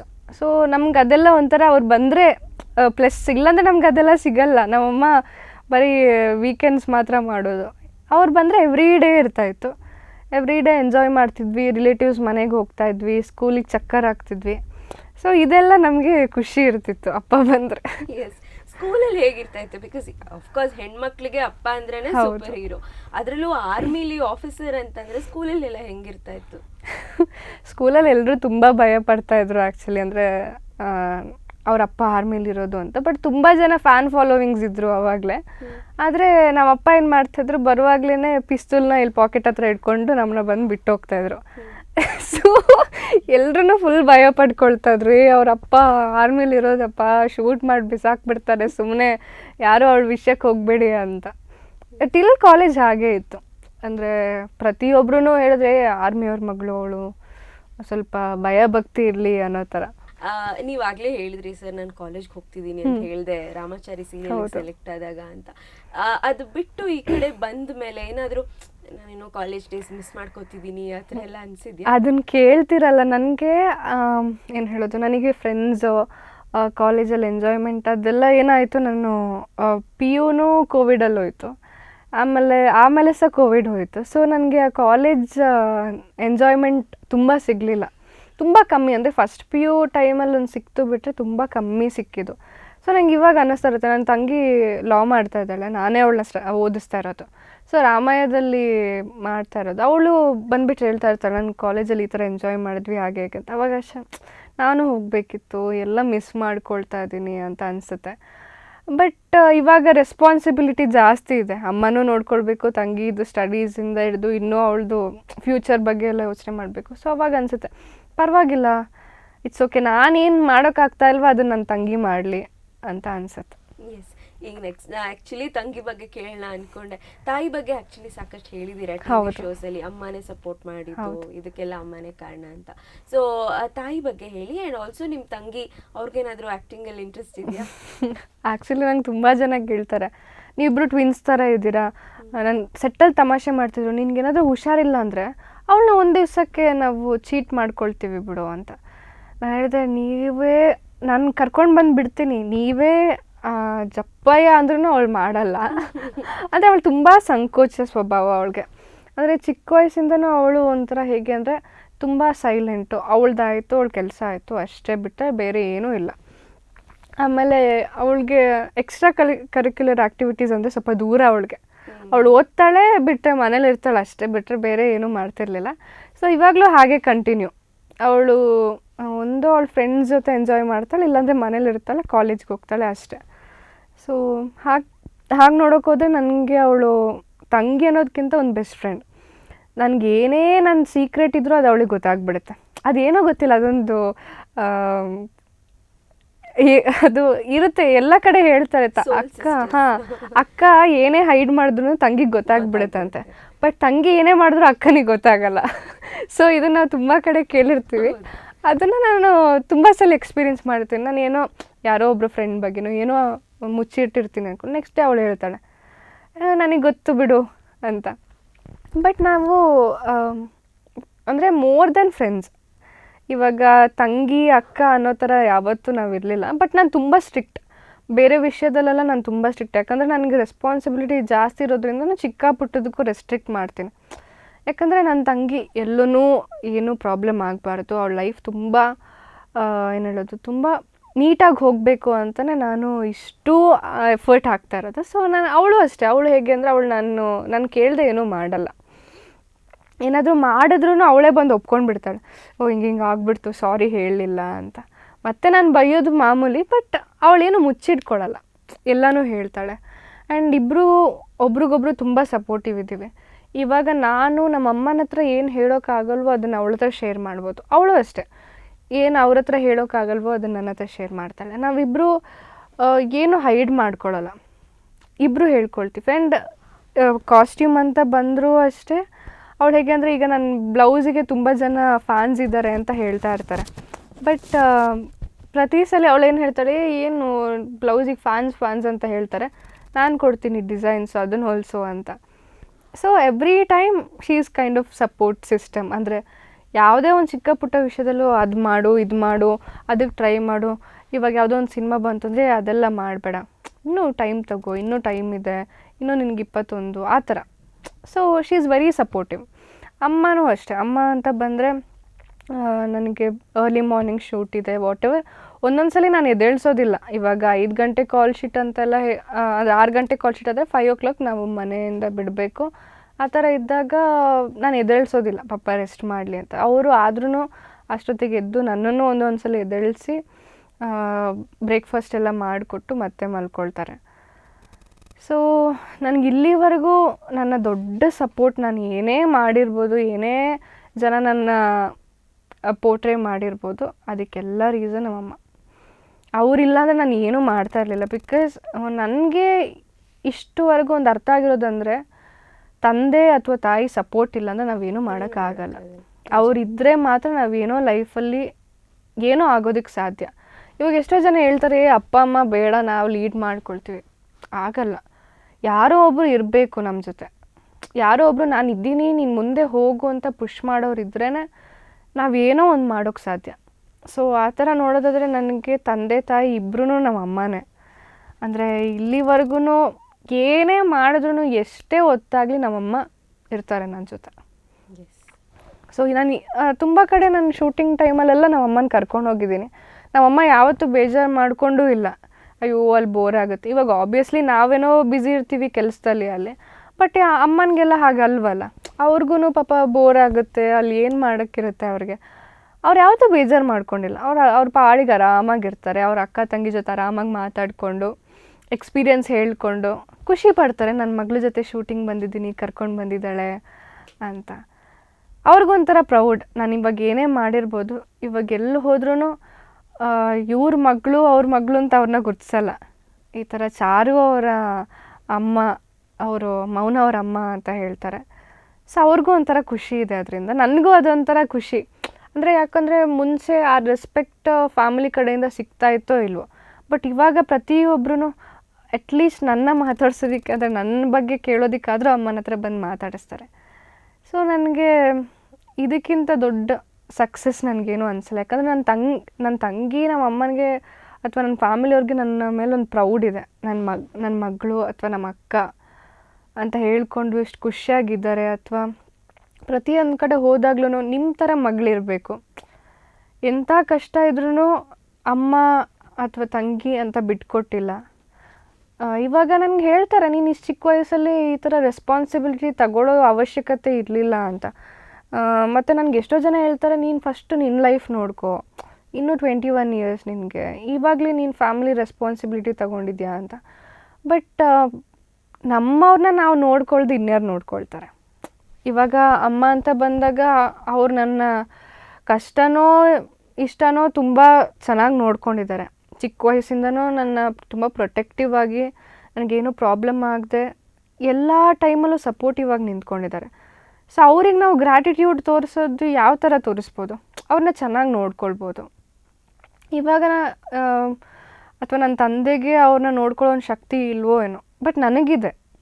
ನನಗೆ ದೇವರು ಶಕ್ತಿ ಕೊಟ್ಟಿದ್ದಾರೆ, ಟ್ಯಾಲೆಂಟ್ ಕೊಟ್ಟಿದ್ದಾರೆ. ಸೊ ನಾನು ಮಾಡ್ತೀನಿ, ನೋಡ್ಕೊಳ್ತೀನಿ. ನನ್ನ ತಂಗಿನ ಓದಿಸ್ತೀನಿ. ನನಗೂ ಆಸೆ ಇದೆ ನನ್ನ ತಂಗಿನ ಪೈಲಟ್ ಮಾಡಬೇಕು ಅಂತ ತುಂಬ ಆಸೆ ಇತ್ತು. ಬಟ್ ನನ್ನ ಕೈಲಿ ಆವಾಗ 1.5 ಕೋಟಿ ಎಲ್ಲ ನನ್ನ ಹತ್ರ ಇರಲಿಲ್ಲ. ಅಂದರೆ ನನಗೆ ಅದನ್ನು ಹೇಗೆ ಹೊಂದಿಸೋದಕ್ಕಾಗ್ತಿತ್ತು. ಸೊ ಸೆಕೆಂಡ್ ಆಪ್ಷನ್ ಅವಳು ಈ ಥರ ಲಾ ಇದೆ ಅಂತ ಹೇಳಿದಾಗ ಆಯಿತು, ಇನ್ನೂ ಒಂದು ಒಳ್ಳೆ ಅಡ್ವೊಕೇಟ್ ಮಾಡ್ತೀನಿ, ಲಾಯರ್ ಮಾಡ್ತೀನಿ, ಜಡ್ಜೇ ಆಗು ಪರವಾಗಿಲ್ಲ, ನೀನು ಎಷ್ಟೇ ಎಫರ್ಟ್ ಹಾಕಿದ್ರು ನಾನು ಅದಕ್ಕೆ ಏನು ಬೇಕಾದರೂ ಮಾಡ್ತೀನಿ ಅಷ್ಟೇ ಹೇಳೋದು. ಅವಳು ಅದಕ್ಕೆ ಎಫರ್ಟ್ ಹಾಕ್ತಾ ಇದ್ದಾಳೆ, ಚೆನ್ನಾಗಿ ಓದ್ತಾ ಇದ್ದಾಳೆ. ಆ್ಯಂಡ್ ನಮ್ಮ ಅಮ್ಮಂಗೂ ಅದೇ ಖುಷಿ, ನನ್ನ ಕೈ ಬಿಡಲಿಲ್ಲ, ನಮ್ಮ ಮಗಳು ಚೆನ್ನಾಗಿ ನೋಡ್ಕೊಳ್ತಾಳೆ. ಪ್ರತಿಯೊಬ್ಬರು ಅದೇ ಹೇಳ್ತಾರೆ, ನನ್ನ ಮಕ್ಕಳು ನೋಡ್ಕೊಳ್ಳಲ್ಲಪ್ಪ, ಮನೇಲಿ ನೋಡ್ಕೊಳ್ಳಲ್ಲ, ಅದು ಇದು ಅಂತ ಹೇಳ್ತಾರೆ. ಬಟ್ ನನಗೆ ಅದೊಂಥರ ಪ್ರೌಡ್ ಇದೆ, ನಮ್ಮಮ್ಮ ನಾನು ಸೂಪರಾಗಿ ನೋಡ್ಕೊಳ್ತಾ ಇದ್ದೀನಿ, ನನ್ನ ತಂಗಿನ ಇಲ್ಲಿವರೆಗೂ ಮುಟ್ಟಿಸ್ತೀನಿ ಅನ್ನೋ ಒಂದು ಗೋಲ್ ಇಟ್ಕೊಂಡಿದ್ದೀನಿ. ಅವಳು ಕಷ್ಟಪಡ್ತಿದ್ದಾಳೆ. ಅವಳು ನನ್ನ ಅದಾದಮೇಲೆ ನೋಡ್ಕೊಳ್ತಾಳೋ ಇಲ್ವೋ ಸೆಕೆಂಡ್ರಿ. ಬಟ್ ನನಗೊಂದು ಸ್ಯಾಟಿಸ್ಫ್ಯಾಕ್ಷನ್, ನನ್ನ ತಂಗಿನ ನಾನು ಓದಿಸಿದ್ದೀನಿ, ಚೆನ್ನಾಗಿ ಒಂದು ಲೆವೆಲಿಗೆ ರೀಚ್ ಮಾಡಿಸಿದ್ದೀನಿ ಅಂತ. ಇವಾಗ ನನಗೆ ಎಷ್ಟೋ ಜನ ಕೇಳ್ತಾರೆ, ನಿಂಗೆ ಇನ್ನೂ 21 ವರ್ಷ, ಬಟ್ ಮದುವೆ ಆದಮೇಲೆ ಏನು ಕತೆ, ಇವಾಗ ಅಮ್ಮ ತಂಗಿ ಮಾತ್ರ ಇರೋದು. ನಾನು ಇಷ್ಟೇ ಹೇಳೋದು, ನಂದೊಂದು ಸ್ವಂತ ಮನೆ ಅಂತ ಆದರೆ ಅದನ್ನು ಅವ್ರಿಗೆ ಕೊಟ್ಬಿಟ್ಟು ಹೋಗ್ತೀನಿ ಅಷ್ಟೆ.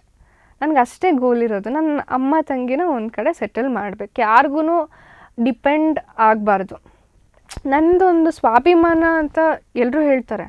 ಓಕೆ, ನೀನು ಸ್ವಾಭಿಮಾನಿ, ಯಾರ ಮೇಲೂ ಡಿಪೆಂಡ್ ಆಗಲ್ಲ. ನನಗೆ ಮುಂಚೆಯಿಂದನೂ ನಾನು ಹೀಗೆ ಇದ್ದಿದ್ದು, ನಂಗೆ ಡಿಪೆಂಡ್ ಆಗೋಕ್ಕೆ ಇಷ್ಟ ಇರಲಿಲ್ಲ. ಅದಕ್ಕೆ ನನಗೆ ಒಂದು ದಾರಿ ಕೊಟ್ಟಿದ್ದೆ ರಾಮಾಚಾರಿ. ಇವಾಗ ನನಗೆ ಯಾರ ಮೇಲೂ ಡಿಪೆಂಡ್ ಆಗೋ ಹೋಗಿಲ್ಲ. ಆ್ಯಂಡ್ ನಾನು ಅಮ್ಮನಿಗೂ ಅದೇ ಹೇಳೋದು, ಯಾರ ಅವಶ್ಯಕತೆ ಇಲ್ಲ, ನಾವಿದ್ದೀವಿ ನಮಗೋಸ್ಕರ.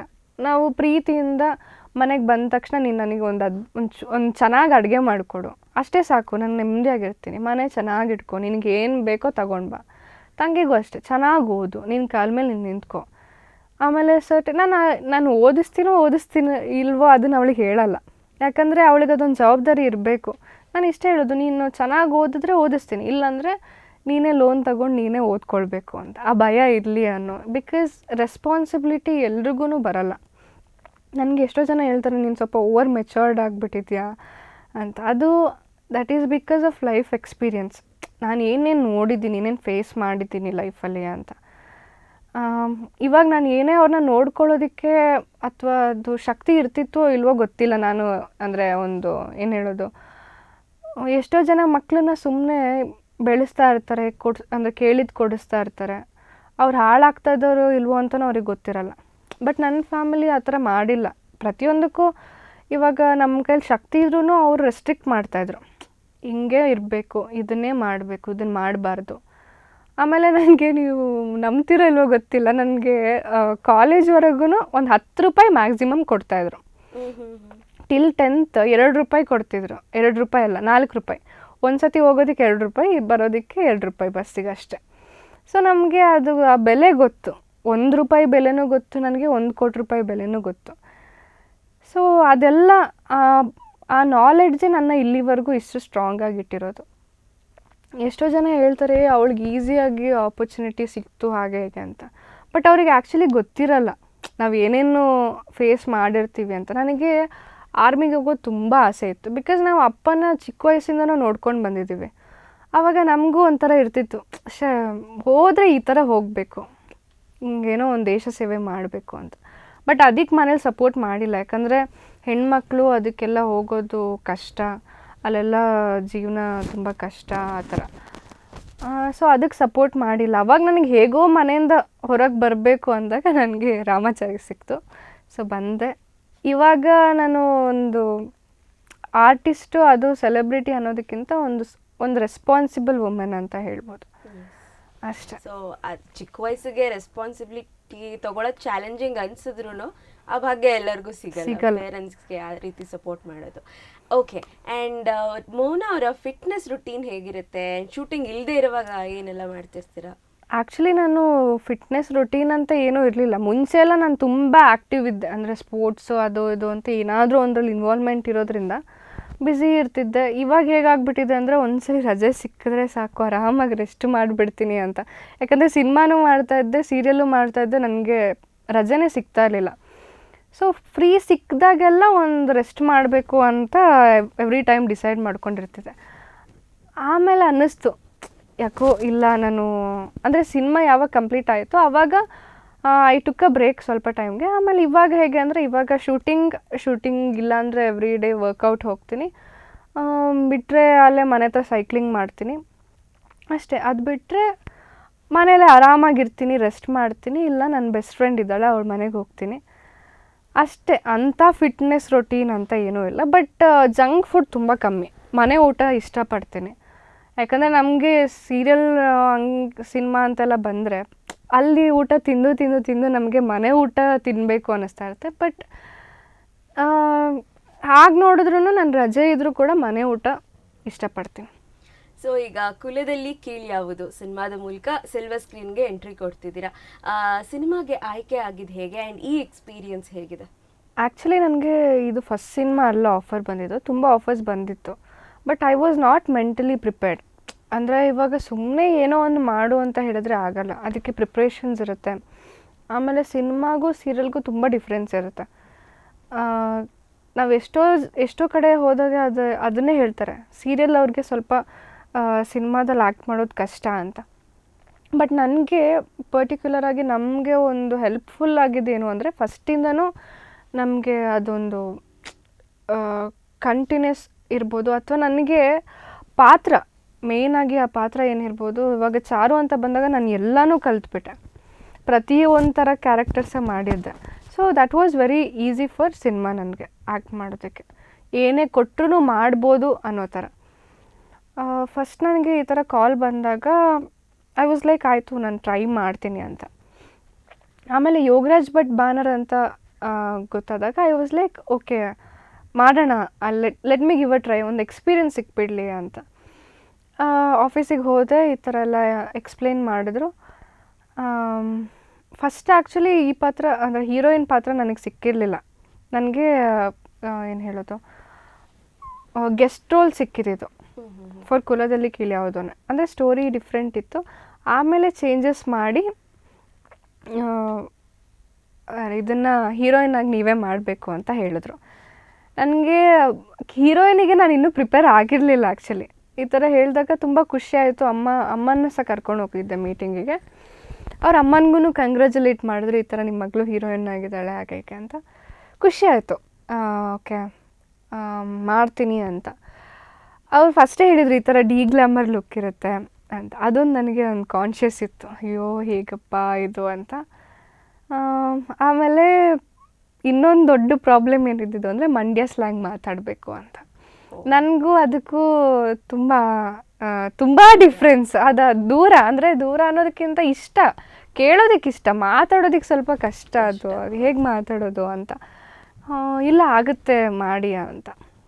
ಸೊ ಫಸ್ಟ್ ಒಂದು ಸ್ವಲ್ಪ ಟ್ರಯಲ್ಸು ಅದೆಲ್ಲ ಮಾಡ್ತಾಯಿದ್ವಿ. ಅವಾಗೇನು ಕಷ್ಟ ಅನ್ನಿಸ್ಲಿಲ್ಲ. ಬಟ್ ಯಾವಾಗ ಶೂಟಿಂಗ್ ಶುರುವಾಯಿತೋ ಆವಾಗ ಕಷ್ಟ ಅನ್ಸೋಕ್ಕೆ ಶುರುವಾಯಿತು, ಅಯ್ಯೋ ಇದು ಹೇಗೆ ಮಾತಾಡೋದಪ್ಪ ಅಂತ. ಯಾಕಂದರೆ ನಂದು ಕೂರ್ಗು ಮಂಗಳೂರು ಎಲ್ಲ ಮಿಕ್ಸ್ ಆಗಿ ಇವಾಗ ಮಂಡ್ಯ ಮಾತಾಡು ಅಂತ ಹೇಳಿದ್ರೆ ಕಷ್ಟ ಅಂತ. ಬಟ್ ಸಿನಿಮಾ ನೋಡ್ತಾ ಇದ್ದೆ, ಮಂಡ್ಯ ಲ್ಯಾಂಗ್ವೇಜಲ್ಲಿ ಯಾವುದ್ಯಾವುದಿದೆ ಅದೆಲ್ಲ ಅಂದರೆ ಟ್ರೈ ಮಾಡಿ ಅಲ್ಲಿ ಚೆನ್ನಾಗೇ ಮಾತಾಡ್ಬಿಟ್ಟೆ. ಅದೆಲ್ಲ ಆಯಿತು. ಸೊ ಹಾಗೆ ಚಾನ್ಸ್ ಸಿಕ್ಕಿದ್ದು ಹಾಗೆ ಈ ಥರ ಕಾಲ್ ಬಂತು. ಇಟ್ ವಾಸ್ ವೆರಿ ಈಸಿ, ಅಂದರೆ ಅಂಥ ದೊಡ್ಡ ಏನು ಇದಿರಲಿಲ್ಲ. ಬಿಟ್ಟರೆ ಎಕ್ಸ್ಪೀರಿಯನ್ಸ್ ತುಂಬ ಚೆನ್ನಾಗಿತ್ತು. ಆ ಥರ ನಂಗೆ ಫಸ್ಟ್ ಒಂದು ಆಸೆ ಇದ್ದಿದ್ದೇನು ಅಂದರೆ ಈ ಥರ ಏನಾದರೂ ಎಂಟ್ರಿ ಆದರೆ ಈ ಥರ ಹಳ್ಳಿ ಹುಡುಗಿ ಪಾತ್ರ ಮಾಡಬೇಕು, ಒಂದು ಡೀಸೆಂಟ್ ಲುಕ್, ಆ ಥರ ಆಸೆ ಇತ್ತು. ಸೊ ಅದೇ ಸಿಕ್ಬಿಡ್ತು and I was happy. But language ಒಂದೇ ಕಷ್ಟ ಇದ್ದಿದ್ದು ನನಗೆ. ಅಲ್ಲೇನೋ ಮಾತಾಡಿಬಿಟ್ಟೆ, ಶೂಟಿಂಗ್ ಎಲ್ಲ ಮುಗೀತು. ಕಷ್ಟ ಆಗಿದ್ದಿರಲಿ ಅಂದರೆ ನನಗೆ ಸಾಂಗ್ ಶೂಟ್ ಟೈಮಲ್ಲಿ ಆ ಬಿಸಿಲಲ್ಲಿ ತುಂಬ ಕಷ್ಟಪಟ್ಬಿಟ್ಟಿದ್ದೀನಿ. ಫಸ್ಟ್ ಆಫ್ ಆಲ್ ಆ ಬಿಸಿಲು, ಅದ್ರ ಮೇಲೆ ಆ ಮೇಕಪ್ಪು, ಅಂದರೆ ನಾವು ಫುಲ್ ಡಾರ್ಕ್ ಮಾಡ್ಕೊಳ್ತೀವಲ್ವ, ಫುಲ್ ಡಾರ್ಕ್ ಅಂತ ಅಲ್ಲ, ಬಟ್ ಅಟ್ಲೀಸ್ಟ್ ಡಿ ಗ್ಲಾಮರ್ ಅಂತ ಬಂದಾಗ ಅದನ್ನು ಒರೆಸಿದ ತಕ್ಷಣ ಅಂದರೆ ಇವಾಗ ಇದು ಪಾರ್ಟ್ ಮಾಡ್ಕೊಂಡ್ರೆ ಬಂದುಬಿಡ್ತಿತ್ತು, ಮತ್ತೆ ಅದನ್ನು ಕ್ಲೀನಾಗಿ ಮಾಡ್ಕೊಳ್ಬೇಕಿತ್ತು. ನನಗೆ ಶೂಟಿಂಗ್ ಈ ಟಾಕಿ ಪೋರ್ಷನಲ್ಲಿ ಏನೂ ನನಗೆ ಕಷ್ಟ ಅನಿಸ್ಲಿಲ್ಲ, ಆರಾಮಾಗಿ ಶೂಟ್ ಮಾಡ್ತಿದ್ದೆ. ಬಟ್ ಸಾಂಗ್ ಅಂದರೆ ಒಂದು ಸ್ಟ್ರೆಚ್ಚಲ್ಲಿ ಹೋಗ್ತಿದ್ವಿ ಅಲ್ವಾ, ಲೈಕ್ ನಾವು 3 days ಅಂದರೆ 3 days ಕೂಡ ಬೆಳಿಗ್ಗೆ ಬೇಗ ಎದ್ದೇಳು. ನನಗೇನು ಖುಷಿ ವಿಷಯ ಅದರಲ್ಲಿ ಅಂದರೆ ನಮ್ಮ ಕೂರ್ಗಲ್ಲೇ ಶೂಟ್ ಮಾಡಿದ್ದು. ಸೊ ಅಲ್ಲಿ ಅದೊಂದು ಹ್ಯಾಪಿ, ನಾನು ಅಲ್ಲೇ ನಮ್ಮೂರಲ್ಲೇ ಮಾಡ್ತಾಯಿದ್ದೀನಿ, ನನ್ನ ಫಸ್ಟ್ ಸಿನಿಮಾ ಸಾಂಗ್ ಅಲ್ಲೇ ಮಾಡ್ತಾಯಿದ್ದೀನಿ ಅಂತ ಅದೊಂದು ಖುಷಿ ಇತ್ತು. ಬಟ್ ಆ ಟೈಮಲ್ಲಿ ತುಂಬ ಕಷ್ಟಪಟ್ಕೊಂಡು ಶೂಟ್ ಮಾಡಿದ್ದೆ, ಕಾಲೆಲ್ಲ ಫುಲ್ ನೋವು ಬಂದುಬಿಟ್ಟಿತ್ತು. ಯಾಕಂದರೆ ನಾವೆಲ್ಲ ಶೂಟ್ ಮಾಡಿದ್ದು ಬೆಟ್ಟದ ಮೇಲೆ, ಕಾಡೊಳಗೆ. ಅಲ್ಲಿ ಹೋಗೋ ಅಷ್ಟರಲ್ಲೇ ನಮ್ಮದು ಆಲ್ಮೋಸ್ಟ್ ನಮ್ಮ ಅರ್ಧ ಜೀವ ಹೋಗಿಬಿಡ್ತಿತ್ತು. ಅಲ್ಲೋಗಿ ಪರ್ಫಾರ್ಮ್ ಮಾಡು ಅಂತ ಹೇಳಿದಾಗ ಇನ್ನೂ ಆ ಬಿಸಿಲಿಗೆ ಫುಲ್ ಟಯರ್ಡಾಗಿ ಹೋಗಿಬಿಡ್ತಿತ್ತು. ಸೊ ದಟ್ ವಾಸ್ ಅಂದರೆ ಒಂದು ಸ್ವಲ್ಪ ಚಾಲೆಂಜಿಂಗ್ ಇತ್ತು. ಬಿಟ್ಟರೆ ಅದೆಲ್ಲ ಆಯಿತು. ಡಬ್ಬಿಂಗ್ ಟೈಮ್ ಬಂತು. ಡಬ್ಬಿಂಗ್ ಟೈಮಲ್ಲಿ ನನ್ನ ಕೇಳಿದ್ರು, ನೀವೇ ಡಬ್ ಮಾಡ್ತೀರಾ ಅಂತ ಡೈರೆಕ್ಟರ್. ಹಾಂ ಮಾಡ್ತೀನಿ ಅಂತ ಹೇಳಿಬಿಟ್ಟೆ. ನಾನು ಮಾಡ್ತೀನಿ ಪರವಾಗಿಲ್ಲ ಅಂತ. ಎಕ್ಸ್ಪೀರಿಯನ್ಸ್ ಇದೆಯಾ ಅಂತ. ಎಕ್ಸ್ಪೀರಿಯನ್ಸ್ ಅಂದರೆ ಸರ್ ನಮ್ಮದು ಸೀರಿಯಲಲ್ಲಿ ನಾವು ಯಾವಾಗೋ ಒಂದ್ಸಲ ಔಟ್ಡೋರ್ ಶೂಟ್ ಇದ್ದಾಗ ಏನಾದರೂ ಮಾಡ್ತೀವಿ ಅಷ್ಟೇ, ಬಿಟ್ಟರೆ ಆ ಥರ ಡಬ್ಬಿಂಗ್ ಎಕ್ಸ್ಪೀರಿಯನ್ಸ್ ಇಲ್ಲ. ಆಯಿತು ಬಿಡಿ ಟ್ರೈ ಮಾಡೋಣ ಅಂತ ಹೇಳಿದ್ರು. ಫಸ್ಟೇ ಹೋಗಿಬಿಟ್ಟು ಲೂಪ್ ಸ್ಟುಡಿಯೋದಲ್ಲಿತ್ತು. ಅವ್ರು ಹೇಳಿದರು ಸೌಂಡ್ ಇಂಜಿನಿಯರ್ ತುಂಬ ಸ್ಟ್ರಿಕ್ಟ್ ಇದ್ದಾರೆ ಅಂತ ಫಸ್ಟಿಗೆ. ಆಯಿತು ಸರ್ ಪರವಾಗಿಲ್ಲ ಮಾಡ್ತೀನಿ ಅಂತ ಫಸ್ಟ್ ಏನು ಮಾಡಿದ್ರು, ಒಂದು ಟಫ್ ಸೀನ್ ಇತ್ತು, ಅಂದರೆ ಡೈಲಾಗ್ಸ್ ತುಂಬ ಇರೋ ಸೀನ್ನ ಫಸ್ಟ್ ಮಾಡ್ಕೊಳ್ಳೋಣ, ಅದಾದರೆ ಮಾಡೋಣ, ಇಲ್ಲಾಂದರೆ ಬೇಡ ಬೇರೆಯವ್ರ ಹತ್ರ ಮಾಡಿಸೋಣ ಅಂತ. ಆಯಿತು ಅಂತ ಹೇಳಿದ್ವಿ. ಎಲ್ಲನೂ ಕಂಪ್ಲೀಟ್ ಮಾಡಿಬಿಟ್ಟೆ. ಅವರು ಕೂತಿದ್ದವರು, ಅಲ್ಲ ನೀವು ಹೇಗೆ ಸಾಧ್ಯ, ಇದು ಮಂಗಳೂರು ಭಾಷೆ ನಿಮ್ಮದು, ನೀವು ಮಂಡ್ಯ ಸ್ಲ್ಯಾಂಗ್ನ ಹೇಗೆ ಕನೆಕ್ಟ್ ಮಾಡ್ಕೊಂಡ್ರಿ ಅಂತ. ಸರ್ ನನಗೇನು ಅಂದರೆ ನಾನು ಯಾವುದೋ ಒಂದ್ರ ಬಗ್ಗೆ ಇಂಟ್ರೆಸ್ಟ್ ತೋರಿಸಿದ್ರೆ ಬೇಗ ಕಲ್ತ್ಕೊಂಡ್ಬಿಡ್ತೀನಿ. ಸೊ ಹಾಗಾಗಿ ಈಸಿ ಆಯಿತು ಅಷ್ಟೇ ಅಂತ. ಆಮೇಲೆ ನಾನೇ ಫುಲ್ ಕಂಪ್ಲೀಟ್ ಮಾಡಿದೆ. And he was very happy, sound engineer ಕೂಡ. ನಾನು ಈ ಥರ ಹೀರೋಯಿನ್ನ ನೋಡಿರಲಿಲ್ಲ. ಅಂದರೆ ಫಸ್ಟು ನೀವು ಇವಾಗ ಕಾಲಿಟ್ಟಿದ್ದೀರಾ, ಇಷ್ಟು ಈಸಿಯಾಗಿ ಮಾಡಿಕೊಟ್ಟಿದ್ದೀರಾ ಅಂತ ಖುಷಿ ಆಯಿತು. ನಾನು ಆ್ಯಕ್ಚುಲಿ ಯಾರಿಗೂ ಇಷ್ಟು ಈಸಿಯಾಗೆಲ್ಲ ಡಬ್ ಮಾಡಿಸಿಲ್ಲ, ತುಂಬ ಟೇಕ್ಸ್ ತಗೊಳ್ತೀನಿ. ನನಗೆ ಅದನ್ನು ಓಕೆ ಆಗೋವರೆಗೂ ನಾನು ಬಿಡಲ್ಲ ಅಂತ. ಸೊ ಇದು ನನಗೆ ಒಂಥರ ಡಿಫ್ರೆಂಟ್ ಎಕ್ಸ್ಪೀರಿಯನ್ಸ್ ಮತ್ತು ತುಂಬ ಖುಷಿ ಆಯಿತು. ಈವನ್ ಭಟ್ರು ಕೂಡ ಈ ಥರ ಮೌನನೇ ಮಾಡಿದ್ದಾರೆ ಅಂದಾಗ ಹಿ ವಾಸ್ ಆಲ್ಸೋ ಶಾಕ್ಡ್. ಅವಳಿಗೆ ನಾಲ್ಗೆನೇ ಅವಳಲ್ಲ, ಅವಳಿಗೆ ಮಂಗಳೂರು ಮಾತಾಡೋಳು ಹೆಂಗೆ ನಮ್ಮ ಭಾಷೆ ಮಾತಾಡ್ಬಿಡ್ತೀವಿ. ಇಲ್ಲ ಸರ್ ಮಾತಾಡಿದ್ದಾರೆ, ತುಂಬ ಚೆನ್ನಾಗಿ ಡಬ್ ಮಾಡಿಕೊಟ್ರು ಅಂತ. So it was nice experience cinema ಅಂತ ಬಂದಾಗ. ಎಸ್. ಸೊ ಹೇಳಿದ್ರಿ ಟಾಕಿ ಪೋರ್ಷನ್ ಅಷ್ಟೇನು ಕಷ್ಟ ಆಗಲಿಲ್ಲ. ಆ್ಯಂಡ್ ಆಫ್ಕೋರ್ಸ್ ಈ ಮಂಡ್ಯ ಸ್ಲ್ಯಾಂಗ್ ಎಲ್ಲ ಅಂದರೆ ಜನ ತುಂಬ ಈಸಿಯಾಗಿ ಕನೆಕ್ಟ್ ಆಗಿಬಿಡ್ತಾರೆ. ಇನ್ನು ನಮ್ಮ ಯೋಗರಾಜ್ ಭಟ್ ಸರ್ ಅವರು ಅಂತ ಹೇಳಿದ್ರಂತೂ ಆಫ್ಕೋರ್ಸ್ ಅವ್ರ ಸಿನಿಮಾ ಯಾವಾಗಲೂ ಪ್ರತಿಯೊಂದು ಯೂನಿಕ್ ಆಗೇ ಬರೀತಾರೆ, ಅವ್ರು ಬರೆಯೋದು ಏನೇ ಆಗಿದ್ರು. ಸೊ ಎಷ್ಟು ದಿವಸ ಶೂಟ್ ಮಾಡಿದ್ರಿ ಆ್ಯಂಡ್ ಯಾವಾಗ ರಿಲೀಸ್ ಆಗ್ತಾ ಇದೆ? ಅಂದರೆ ಶೂಟಿಂಗ್ ಆ್ಯಕ್ಚುಲಿ ಒಂದು 25 days ನನ್ನ ಪೋರ್ಷನ್ ಇತ್ತು. ಅಂದರೆ ಅದು ಹೋಗಿದ್ದೇ ಗೊತ್ತಾಗಲಿಲ್ಲ, ಅಂದರೆ ಸ್ಟ್ರೆಚ್ಚಲ್ಲಿ ಹೋಗಿದ್ದೇ ಗೊತ್ತಾಗಲಿಲ್ಲ. ಎಂಜಾಯ್ ಮಾಡ್ಕೊಂಡು ಶೂಟ್ ಮಾಡಿದ್ದೀವಿ. ಒಂದು ಚಾರುನ ಹೇಗೆ ಗ್ಲ್ಯಾಮರಸ್ ಆಗಿ ನೋಡಿರ್ತಾರೋ ಇದು ಫುಲ್ ಆಪೋಸಿಟ್. ಅಂದರೆ ಚಾರು ಒಂಥರ ಬೋಲ್ಡ್, ಒಂಥರ ಕ್ಲಾಸ್ ಹುಡುಗಿ. ಇದು ಫುಲ್ ಆಪೋಸಿಟ್, ಅಂದರೆ ಹಳ್ಳಿ ಹುಡುಗಿ, ತುಂಬ ಸಿಂಪಲ್ ಆ ಥರ. ತುಂಬ ಚೆನ್ನಾಗಿದೆ. ಅಂದರೆ ಕುಲದಲ್ಲಿ ಕೀಳಿಯೋದು ಅಂತ ಬಂದಾಗ ಎಲ್ಲರೇನು ಅಂದ್ಕೊಳ್ತಾರೆ, ಓಕೆ ಅದಕ್ಕೇನೋ ಕನೆಕ್ಟೆಡ್ ಅಂತ. ಬಟ್ ಇಲ್ಲ, ಅದು ಆ್ಯಕ್ಚುಲಿ ಫುಲ್ ಡಿಫ್ರೆಂಟ್ ಇದೆ. ಹಾಗಾಗಿ ಅದಕ್ಕೂ ಅಲ್ಲಿ ನಮ್ಮ ಸಿನಿಮಾಗೂ ಕನೆಕ್ಷನ್ ಇದೆ. ಬಟ್ ಅದರಲ್ಲಿ ಸಾಂಗು ಅದು ಏನೂ ನಾವು ಆ ಥರ ಏನೂ ಮಾಡಿಲ್ಲ. ಆ್ಯಂಡ್ ಮನೋಮೂರ್ತಿ ಸರ್ ಇದ್ದಾರೆ, ಅಂದರೆ ಸಾಂಗ್ ಅಂತ ಬಂದಾಗ ಭಟ್ರು ಕೂಡ ಬರೆದಿದ್ದಾರೆ. ಆ್ಯಂಡ್ ಚೆನ್ನಾಗಿತ್ತು. ಒಂಥರ ಆ ಥರ ಭಾಷೆಯಲ್ಲಿ ಮಾತಾಡೋದು, ಆ ಹಳ್ಳಿ ಹುಡುಗಿ ಕ್ಯಾರೆಕ್ಟರ್ ಪ್ಲೇ ಮಾಡೋದು ನನಗೆ ಚಾಲೆಂಜಿಂಗ್. ಯಾಕಂದರೆ ಈ ಥರ ಇದ್ದು ಅಲ್ಲಿ ಟೋಟಲಿ ಡಿಫ್ರೆಂಟ್ ಅಂತ ಹೇಳಿದಾಗ ಕಷ್ಟ ಆಗ್ತಾಯಿತ್ತು. ಬಟ್ ಇಷ್ಟಪಟ್ಟು ಮಾಡ್ತಾಯಿದ್ದೆ, ಯಾಕಂದರೆ ನನಗೆ ಆ ಪಾತ್ರ ಬೇಕಿತ್ತು. ಆ ಥರ ಏನೋ ಒಂದು ಇಂಟ್ರೊಡಕ್ಷನ್ ಹೀಗೆ ಆಗಬೇಕು ಅಂತ ಇತ್ತು. ಚೆನ್ನಾಗಿ ಬಂದಿದೆ. ಸಾಂಗ್ಸ್ ಅದ್ಭುತವಾಗಿದೆ. ನನಗಂತೂ ನನ್ನ ಸಾಂಗ್ಸೇ ನನಗೆ ತುಂಬ ಇಷ್ಟ ಆಗಿದೆ. ಸೊ ಜನಕ್ಕೂ ಇಷ್ಟ ಆಗುತ್ತೆ ಅಂದ್ಕೊಳ್ತೀನಿ. ಸೊ ಸದ್ಯದಲ್ಲೇ ರಿಲೀಸ್ ಆಗೋದಿದೆ. ಸೊ ಎಲ್ಲರೂ ಹೋಗಿ ಥಿಯೇಟರಲ್ಲೇ ನೋಡಬೇಕು ಅಂತ ಕೇಳ್ಕೊಳ್ತೀನಿ. ಆ್ಯಂಡ್ ಈವನ್ ಮನು ಅವರು ಆ್ಯಂಡ್ ಮನು ಮಡೆನೂರ್ ಅವರು ನಾನು ಫಸ್ಟ್ ಟೈಮ್ ಆ್ಯಕ್ಚುಲಿ ವರ್ಕ್ ಮಾಡಿರೋದು. ಅವರು ಒಳ್ಳೆ ನಟ, ತುಂಬ ಚೆನ್ನಾಗಿ ಮಾಡಿದ್ದಾರೆ. ಹೀರೋ ಆಗಿ ಒಂದು ಮಾಸ್ ಆಗಿನೂ ಅವ್ರು ಪ್ಲೇ ಮಾಡಿದ್ದಾರೆ. ನಂದು ಒಂಥರ ಸ್ಟ್ರಾಂಗ್ ಹುಡುಗಿ ಕ್ಯಾರೆಕ್ಟರ್ ಚೆನ್ನಾಗಿ ಬಂದಿದೆ. ಸೊ ಜನಕ್ಕೆ ಇಷ್ಟ ಆಗುತ್ತೆ ಅಂತ ಅಂದ್ಕೊಂಡಿದ್ದೀವಿ. ಆ್ಯಂಡ್ ಭಟ್ರು ಅಂದ ತಕ್ಷಣ of course Yogaraj Bhat sir banner ನೀವಾಗಲೇ ಹೇಳಿದ್ರಿ.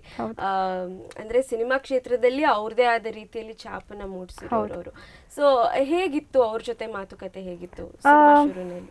ಆ್ಯಕ್ಚುಲಿ ಅವರು ತುಂಬ ಫ್ರೀಯಾಗಿ ಮಾತಾಡ್ಸಿದ್ರು. ನಿನ್ನ ಸ್ಮೈಲ್ ತುಂಬ ಚೆನ್ನಾಗಿದೆ ಅಂತೆಲ್ಲ ಹೇಳ್ತಾಯಿದ್ರು. ಮತ್ತು ಚೆನ್ನಾಗಿ ಬರ್ತಾಯಿದೆ. ಆ್ಯಂಡ್ ಕೇಳಿದ್ದೀವಿ ಈ ಥರ ರಾಮಾಚಾರಿನೂ ತುಂಬ ಚೆನ್ನಾಗಿ ಬರ್ತಿದೆ ಅಂತ. ಸಪೋರ್ಟ್ ಮಾಡ್ತೀವಿ, ಚೆನ್ನಾಗಿ ಮಾಡಮ್ಮ ಅಂತ ಹೇಳಿದ್ರು. ಅಷ್ಟೇ. ಅಷ್ಟು ಕೊಟ್ಟರೆ ಸಾಕಲ್ವ, ಅಷ್ಟು ಪ್ರೋತ್ಸಾಹ ಕೊಟ್ಟರೆ ಸಾಕು, ಇನ್ನೇನು ಬೇಡ. ಆಮೇಲೆ ಚೆನ್ನಾಗಿ ಮಾಡ್ತಾ ಇದೆಯಂತೆ ಅಂತೆಲ್ಲ ಹೇಳ್ತಾಯಿದ್ರು. ಸೊ ಹೋಲ್ ಸಿನಿಮಾ ತುಂಬ ಅದ್ಭುತವಾಗಿ ಬಂದಿದೆ. ಎಲ್ಲರೂ ವರ್ಕ್ ಹಾಗೆ ನೋಡಿದ್ರೆ ನಮ್ಮ ಡೈರೆಕ್ಟ್ರಾಗಿ ರಾಮನಾರಾಯಣ್ ಸರ್ ಇದ್ದಾರೆ. ಸೊ ಎಲ್ಲನೂ ತುಂಬ ಚೆನ್ನಾಗಿ ಬಂದಿದೆ. ಡ್ರ್ಯಾಗನ್ ಮಂಜು ಅವರಿದ್ದಾರೆ, ಆ್ಯಂಡ್ ಕರಿ ಸುಬ್ಬು ಸರ್ ಇದ್ದಾರೆ, ತಬ್ಲಾ ನಾಣಿ ಇದ್ದಾರೆ. ಎಲ್ಲರೂ ಅದ್ಭುತವಾದ ನಟರು. ಆ್ಯಂಡ್ ಸೋನಲ್ ಅವರಿದ್ದಾರೆ. ಸೊ ಎಲ್ಲರ ಜೊತೆ ಎಂಜಾಯ್ ಮಾಡ್ಕೊಂಡು ಮಾಡಿದೆ. ಆ್ಯಂಡ್ ಸೋನಲ್ ನಮ್ಮೂರವರಾಗಿರೋದ್ರಿಂದ ಸ್ವಲ್ಪ ಕ್ಲೋಸ್ ಆಗಿದ್ವಿ. ಆ್ಯಂಡ್ ನಮಗೆ ತುಳುವಲ್ಲೆಲ್ಲ ಚಿಟ್ ಚಾಟ್ ಮಾಡೋಕ್ಕೆ ಚೆನ್ನಾಗಿರ್ತಿತ್ತು. So whole cinema I enjoyed. Cinema super hit ಆಗಲಿ ಅಂತ ನಾವು ಕೂಡ ವಿಶ್ ಮಾಡ್ತೀವಿ. Thank you, very best. Thank you. Serial ಅಂತ ಬಂದಾಗ, ಸೀರಿಯಲ್ ಆಗಲಿ ಅಥವಾ ಸಿನಿಮಾ ಆಗಲಿ, ತೆರೆ ಹಿಂದೆ ತುಂಬ ಜನ ಕೆಲಸ ಮಾಡ್ತಾರೆ. ಆರ್ಟಿಸ್ಟಿಗೆ ಒಂಚೂರು ಬ್ರೇಕ್ ಅಂತ ಸಿಗ್ಬೋದೇನೋ, ಬಟ್ ಟೆಕ್ನಿಷಿಯನ್ಸ್ ಕೆಲಸ ಮಾಡ್ತಾನೆ ಇರ್ತಾರೆ ಕಂಟಿನ್ಯೂಸ್ ಆಗಿ. ಸೊ ಅವ್ರನ್ನ ನೀವು ನೋಡ್ತಾನೆ ಇರ್ತೀರಾ. ಸೊ ಹೇಗೆ ಅನಿಸುತ್ತೆ ಅವ್ರನ್ನ ನೋಡಿದಾಗ? ಆ್ಯಂಡ್ ಅವ್ರ ಜೊತೆ ನಿಮ್ಮ ಮಾತುಕತೆ ಹೇಗಿರುತ್ತೆ? ಆ್ಯಕ್ಚುಲಿ ಅವ್ರಿಗೆಲ್ಲ ನಾನು ಹ್ಯಾಟ್ಸ್ ಆಫ್ ಹೇಳಲೇಬೇಕು. ಇವಾಗ ಎಷ್ಟೋ ಜನ ಅವ್ರ ಕೈಕಾಲಲ್ಲಿ ಶಕ್ತಿ ಇದ್ದರೂ ಕೂಡ ಎಷ್ಟೋ ಜನ ಕೆಲಸ ಮಾಡಲ್ಲ. ಎಷ್ಟೋ ಕಡೆ ನೋಡ್ಬೋದು ಅದನ್ನು. ಬಟ್ ಇವ್ರುಗಳು ಪಾಪ ಎಷ್ಟೋ ವಯಸ್ಸಾಗಿರುತ್ತೆ. ನಾನು ಆಲ್ಮೋಸ್ಟ್ 65-70 ವಯಸ್ಸಿನವರು ಇದ್ದಾರೆ. ಅಂದರೆ ಲೈಟ್ ಅವರು ಎಲ್ಲ, ಅವರೆಲ್ಲ ಅವ್ರಿಗೆಲ್ಲ ಯಾವ ಪೇಯ್ನು ಬರಲ್ವಾ? ಆ ದೊಡ್ಡ ಲೈಟ್, ಆ ಬೇಬಿ ಅಂತ ಇಷ್ಟು ದೊಡ್ಡ ಲೈಟ್ನೆಲ್ಲ ಎಷ್ಟು ಈಸಿಯಾಗಿ ಎತ್ಕೊಂಡು ಹೋಗ್ತಿರ್ತಾರೆ. ನನಗೆ ಅನ್ನಿಸ್ತಾ ಇರುತ್ತೆ, ನಾವೆಲ್ಲ ಅಂದರೆ ನಮಗೆಲ್ಲ ಚಿಕ್ಕದಕ್ಕೇ ಸುಸ್ತಾಗ್ಬಿಡುತ್ತೆ, ಇವರೆಲ್ಲ ಹೇಗೆ ಅಂತ. ಅವ್ರಿಗೂ ಮಗಳಿರ್ತಾಳೆ, ಅವ್ರಿಗೂ ಮೊಮ್ಮಕ್ಕಳಿರ್ತಾರೆ, ಅವ್ರಿಗೂ ಹೆಂಡತಿ ಇರ್ತಾಳೆ, ಅಥವಾ ತಮ್ಮ ಅಣ್ಣ ಯಾರೋ ಇರ್ತಾರೆ. ಬಟ್ ಆ ವಯಸ್ಸಲ್ಲಿ ಅಷ್ಟು ಕಷ್ಟಪಡ್ತಾ ಇದ್ದಾರೆ ಅಂದರೆ ಅವ್ರಿಗೂ ಏನೋ ಕಷ್ಟ ಇರುತ್ತೆ, ಅದಕ್ಕೆ ಕಷ್ಟಪಡ್ತಿರ್ತಾರೆ. ಅದನ್ನೆಲ್ಲ ನೋಡೋಕೆ ನನಗೆ ತುಂಬ ಖುಷಿಯಾಗುತ್ತೆ. ನನಗೆ ಆಗ್ತಾಯಿಲ್ಲ, ನನಗೆ ವಯಸ್ಸಾಯಿತು, ನಂಗೆ ಶಕ್ತಿ ಇಲ್ಲ ಅಂತ ಕುತ್ಕೊಳ್ಳೋರು ಎಷ್ಟೋ ಜನ ಇದ್ದಾರೆ. ಅದರಲ್ಲಿ ನನಗಾಗುತ್ತೆ, ನನ್ನ ಫ್ಯಾಮ್ಲಿ ನಾನು ನೋಡ್ಕೊಳ್ತೀನಿ ಅಂತ ಕಷ್ಟಪಡ್ತಾರಲ್ಲ, ಅವ್ರಿಗೆ ಹ್ಯಾಟ್ಸ್ ಆಫ್ ಹೇಳಲೇಬೇಕು. ಅಂದರೆ ಅಂಥ ವಯಸ್ಸಲ್ಲೂ ಬಂದು ಆ ಥರ ಬರ್ತಾರಲ್ಲ ಪಾಪ ಕಷ್ಟಪಟ್ಕೊಂಡು. ಸೊ ನನಗೆ ಹಾಗೆ ನೋಡೋದಾದರೆ ಆರ್ಟಿಸ್ಟ್ಗಳಿಗಿಂತ ನನಗೆ ಟೆಕ್ನಿಷಿಯನ್ಸೇ ನಂಗೆ ತುಂಬ ಕ್ಲೋಸ್ ಇರೋದು. ನಾನು ತುಂಬ ತಮಾಷೆ ಮಾಡ್ತೀನಿ ಅವ್ರಿಗೆಲ್ಲ. ಆಮೇಲೆ ಅವ್ರ ಬರ್ಡೇ ಇದ್ದರೆ ಅಥವಾ ಏನೋ ಆ್ಯನಿವರ್ಸರಿ ಇದ್ದರೆ ಅದನ್ನು ಸೆಲೆಬ್ರೇಟ್ ಮಾಡ್ತೀವಿ. ನನಗೆ ಹಾಗೆ ನೋಡೋದಾದರೆ ನನಗೆ ಇವಾಗ್ಲೂ ಫಸ್ಟ್ ಡೇಯಿಂದನೂ ಇರೋರು ಮೇಕಪ್ ಮ್ಯಾನ್ ಮತ್ತು ಸೌಂಡ್ ಇಂಜಿನಿಯರ್. ಅವ್ರು ಫಸ್ಟ್ ಡೇಯಿಂದನೂ ಇದ್ದಾರೆ ರಾಮಾಚಾರಿ ಬಿಟ್ಟರೆ. ಬೇರೆ ಎಲ್ಲರೂ ಟೀಮ್ ಚೇಂಜ್ ಆಗಿದೆ. ಡೈರೆಕ್ಟರ್ಸ್ ಆಲ್ಮೋಸ್ಟ್ ನಮಗೆ ಒಂದು 14ನೇವ್ರು ಅನಿಸುತ್ತೆ. ಸೊ ಕ್ಯಾಮ್ರಾಮ್ಯಾನ್ ಅಂತೂ ಹೇಳೋದೇ ಬೇಡ. ಆದರೆ ನನಗೆ ಇವಾಗ್ಲೂ ನಮ್ಮ ಹಳೆ ಕ್ಯಾಮ್ರಾಮ್ಯಾನ್ ಅಥವಾ ಹಳೆ ಡೈರೆಕ್ಟರ್ ಸಿಕ್ಕಿದ್ರೆ ತುಂಬ ಖುಷಿ ಪಡ್ತೀನಿ. ಅವ್ರು ಬಂದು ಮಾತಾಡಿಸ್ತಾರೋ, ಪಾಪ ಬ್ಯುಸಿ ಇರ್ತಾರೆ ಒಂದೊಂದು ಸಲ, ಅವರು ಬಂದು ಮಾತಾಡಿಸ್ತಾರೆ. ಬ್ಯುಸಿ ಇದ್ದರೆ ನಾನೇ ಹೋಗಿ ಮಾತಾಡಿಸ್ತೀನಿ. ಪಕ್ಕದ ಸೆಟ್ಟಲ್ಲಿ ಶೂಟಿಂಗಿಗೆ ಬಂದಿದ್ದಾರೆ ಅಂದರೆ ಹೋಗಿ ಮಾತಾಡಿಸ್ತೀನಿ. ಸೊ ಖುಷಿ ಆಗುತ್ತೆ ಅವ್ರನ್ನೆಲ್ಲ ನೋಡುವಾಗ. ಹಾಗೆ ನೋಡೋದಾದರೆ ಸೆಟ್ಟವರು ಪಾಪ ಅವ್ರಿಗೆ ಎಷ್ಟು ಬರ್ತಿರುತ್ತೋ ಗೊತ್ತಿಲ್ಲ ಅವರಿಗೆ. ಅಂದರೆ ಅವ್ರಿಗೆ ಸ್ಯಾಲ್ರಿ ಎಷ್ಟಿರುತ್ತೋ ಗೊತ್ತಿಲ್ಲ, ತುಂಬ ಕಮ್ಮಿನೇ ಇರುತ್ತೆ ಅಂದ್ಕೊಳ್ತೀನಿ. ಆದ್ರೂ ದಿನ ಬಂದು ನಮ್ಗಿಂತ ಬೇಗ ಬರಲ್ಲ, ಬಟ್ ಅವ್ರ ಕೆಲಸ ತುಂಬ ಹೊತ್ತು ನಡೆಯುತ್ತೆ. ಲೈಟಿಂಗ್ ಮಾಡೋದು, ಅದನ್ನು ಎತ್ಕೊಂಡು ಅಲ್ಲಿಡಬೇಕು ಇಲ್ಲಿಡಬೇಕು. ಆಮೇಲೆ ಮನೆಗೆ ಹೋಗುವಾಗ ಸಹ ನಾವು ಹೋದ್ಮೇಲೆ 1 hour ಬೇಕು ಅವ್ರಿಗೆ ಅದನ್ನೆಲ್ಲ ಪ್ಯಾಕ್ ಮಾಡಿ. ಅವರು ಅದನ್ನೆಲ್ಲ ಅಲ್ಲಿಗೆ ಅವ್ರ ಜಾಗಕ್ಕೆ ಅಥವಾ ಅವ್ರ ಆಫೀಸಿಗೆ ಶಿಫ್ಟ್ ಮಾಡಿ ಅಲ್ಲಿಂದ ಅವ್ರ ಮನೆಗೆ ಹೋಗಬೇಕು ಅಂದರೆ ಇನ್ನೂ ಮಿಡ್ ನೈಟ್ ಆಗಿರುತ್ತೆ. ಆಮೇಲೆ ಮತ್ತೆ ಬೆಳಿಗ್ಗೆ ಬೇಗ ಎದ್ದು ಬರ್ತಾರೆ. ಸೊ ಖುಷಿ ಆಗುತ್ತೆ ಅವ್ರನ್ನೆಲ್ಲ ನೋಡುವಾಗ, ಒಂದು ಹೆಮ್ಮೆ ಅನಿಸುತ್ತೆ ಪಾಪ ಕೆಲಸ ಮಾಡ್ತಾರಲ್ಲ ಅಂತ ಅಷ್ಟು. ಟ್ರೂ. ಸೋಷಿಯಲ್ ಮೀಡಿಯಾದಲ್ಲಿ ಹೇಗೆ ನೀವು ಫ್ಯಾನ್ಸ್ ಜೊತೆ ಇಂಟ್ರ್ಯಾಕ್ಟ್ ಮಾಡ್ತಿರ್ತೀರಾ? ಆ್ಯಕ್ಚುಲಿ ನಾನು ಯಾರು ನನಗೆ ತುಂಬ ಅಂದರೆ ನನಗೆ ತುಂಬ ಒಂದು ಎಕ್ಸ್ಟ್ರೀಮ್ ಲವ್ ಕೊಡೋ ಫ್ಯಾನ್ಸು ಇದ್ದಾರೆ. ಅದರಲ್ಲಿ ಅವ್ರ ಹೆಸರು ಮೆನ್ಷನ್ ಮಾಡೋಕ್ಕಾಗಲ್ಲ, ಬಟ್ ತುಂಬ ಕ್ಲೋಸ್. ಅಂದರೆ ಅವ್ರು ಹೇಗಾಗ್ಬಿಟ್ರು ಅಂದರೆ, ಒಬ್ಬರು ಫ್ಯಾನ್ ಅಂತೂ ನನಗೆ ಲಿಟ್ರಲಿ ನನಗೆ ಒಂದು ಅಕ್ಕ ಇದ್ದಿದ್ರೆ ಈ ಥರ ಇರ್ತಿದ್ರು ಅನ್ನೋ ಲೆವೆಲಿಗೆ ಇದ್ದಾರೆ. ಅವರು ಪ್ರತಿಯೊಂದು ಏನು ಹೇಳೋದು, ಪ್ರತಿಯೊಂದು ಎಪಿಸೋಡ್ ಕೂಡ ನೋಡ್ತಾರೆ. ನಾನು ಹಳೆ ಯಾವುದೋ ಒಂದು ಕಾಸ್ಟ್ಯೂಮ್ ಫೋಟೋ ಹಾಕಿದ್ದಂದರೆ ಈ ಎಪಿಸೋಡಿಗೆ ಇದು ಹಾಕ್ಕೊಂಡಿದ್ರಿ ಅಂತಲೂ ಹೇಳ್ತಾರೆ. ಸೊ ನಾನು ಎಲ್ಲರ ಜೊತೆನೂ ಮಾತಾಡ್ತೀನಿ, ಯಾಕಂದರೆ ನನಗೆ ತುಂಬ ಫ್ಯಾನ್ಸ್ ಇದ್ದಾರೆ. ಹಾಗೆ ನೋಡೋದಾದರೆ ಅವ್ರಿಗೆಲ್ಲರಿಗೂ ರಿಪ್ಲೈ ಮಾಡೋಕ್ಕಾಗುತ್ತೋ ಗೊತ್ತಿಲ್ವ, ಅವರೇ ಒಂದು ಗ್ರೂಪ್ ಮಾಡ್ಕೊಂಡ್ಬಿಟ್ಟಿದ್ದಾರೆ. ಸೊ ನಾನು ಏನೇ ಇದ್ರೂ ಅಲ್ಲಿ ಮೆಸೇಜ್ ಹಾಕ್ಬಿಡ್ತೀನಿ. ಸೊ ಮಾತಾಡ್ತೀನಿ ಎಲ್ಲರ ಜೊತೆ. ಓಕೆ. ಸೊ ನೀವಾಗಲೇ ಹೇಳಿದ್ರೆ ನನಗೂ ಅನಿಸ್ತಿತ್ತು ಆರ್ಮಿಗೆ ಹೋಗಬೇಕು ಅಂತ, ಅಪ್ಪ ಇದ್ದಿದ್ದನ್ನು ನೋಡಿ, ಬಟ್ ದೆನ್ ಹೋಗೋಕ್ಕಾಗಿಲ್ಲ, ಡಾಕ್ಟರ್ ಆಗಬೇಕು ಅಂದ್ಕೊಂಡ್ರಿ, ಈ ಥರ ಏನೇನೋ ಇರುತ್ತೆ ಸಾಕಷ್ಟು ಮೈಂಡಲ್ಲಿ. ಆ್ಯಕ್ಟಿಂಗ್ ಶುರು ಮಾಡಿದ್ಮೇಲೆ ಯಾವಾಗಾದರೂ ಸ್ಟಡೀಸ್ ಕಂಟಿನ್ಯೂ ಮಾಡಬೇಕಾಗಿತ್ತು ಅಂತ ಅನಿಸಿದುಂಟಾ? ಅಂದರೆ ನನಗೆ ಮೋಸ್ಟ್ಲಿ ನನಗಿನ್ನೂ ಸ್ವಲ್ಪ ಏಜ್ ಆಗಿದ್ದರೆ ಅನಿಸಿರ್ತಿರ್ಲಿಲ್ಲ, ಬಟ್ ನನ್ನ ಫ್ರೆಂಡ್ಸ್ ಎಲ್ಲ ಇನ್ನೂ ಕಾಲೇಜ್ ಲೈಫ್ ಎಂಜಾಯ್ ಮಾಡ್ತಾ ಇರೋದನ್ನ ನೋಡಿ ನನಗೆ ಅನ್ನಿಸ್ತಾ ಇರುತ್ತೆ, ಅಯ್ಯೋ ಎಲ್ಲೋ ಮಿಸ್ ಮಾಡ್ತಾ ಇದ್ದೀನಿ, ನಾನು ಕಾಲೇಜಿಗೆ ಹೋಗಬೇಕಿತ್ತು ಅಂತೆಲ್ಲ ಅನಿಸಿರೋದಿದೆ. ಬಟ್ ಆಗಲಿಲ್ಲ ಆಮೇಲೆ ಹೋಗೋದಕ್ಕೆ.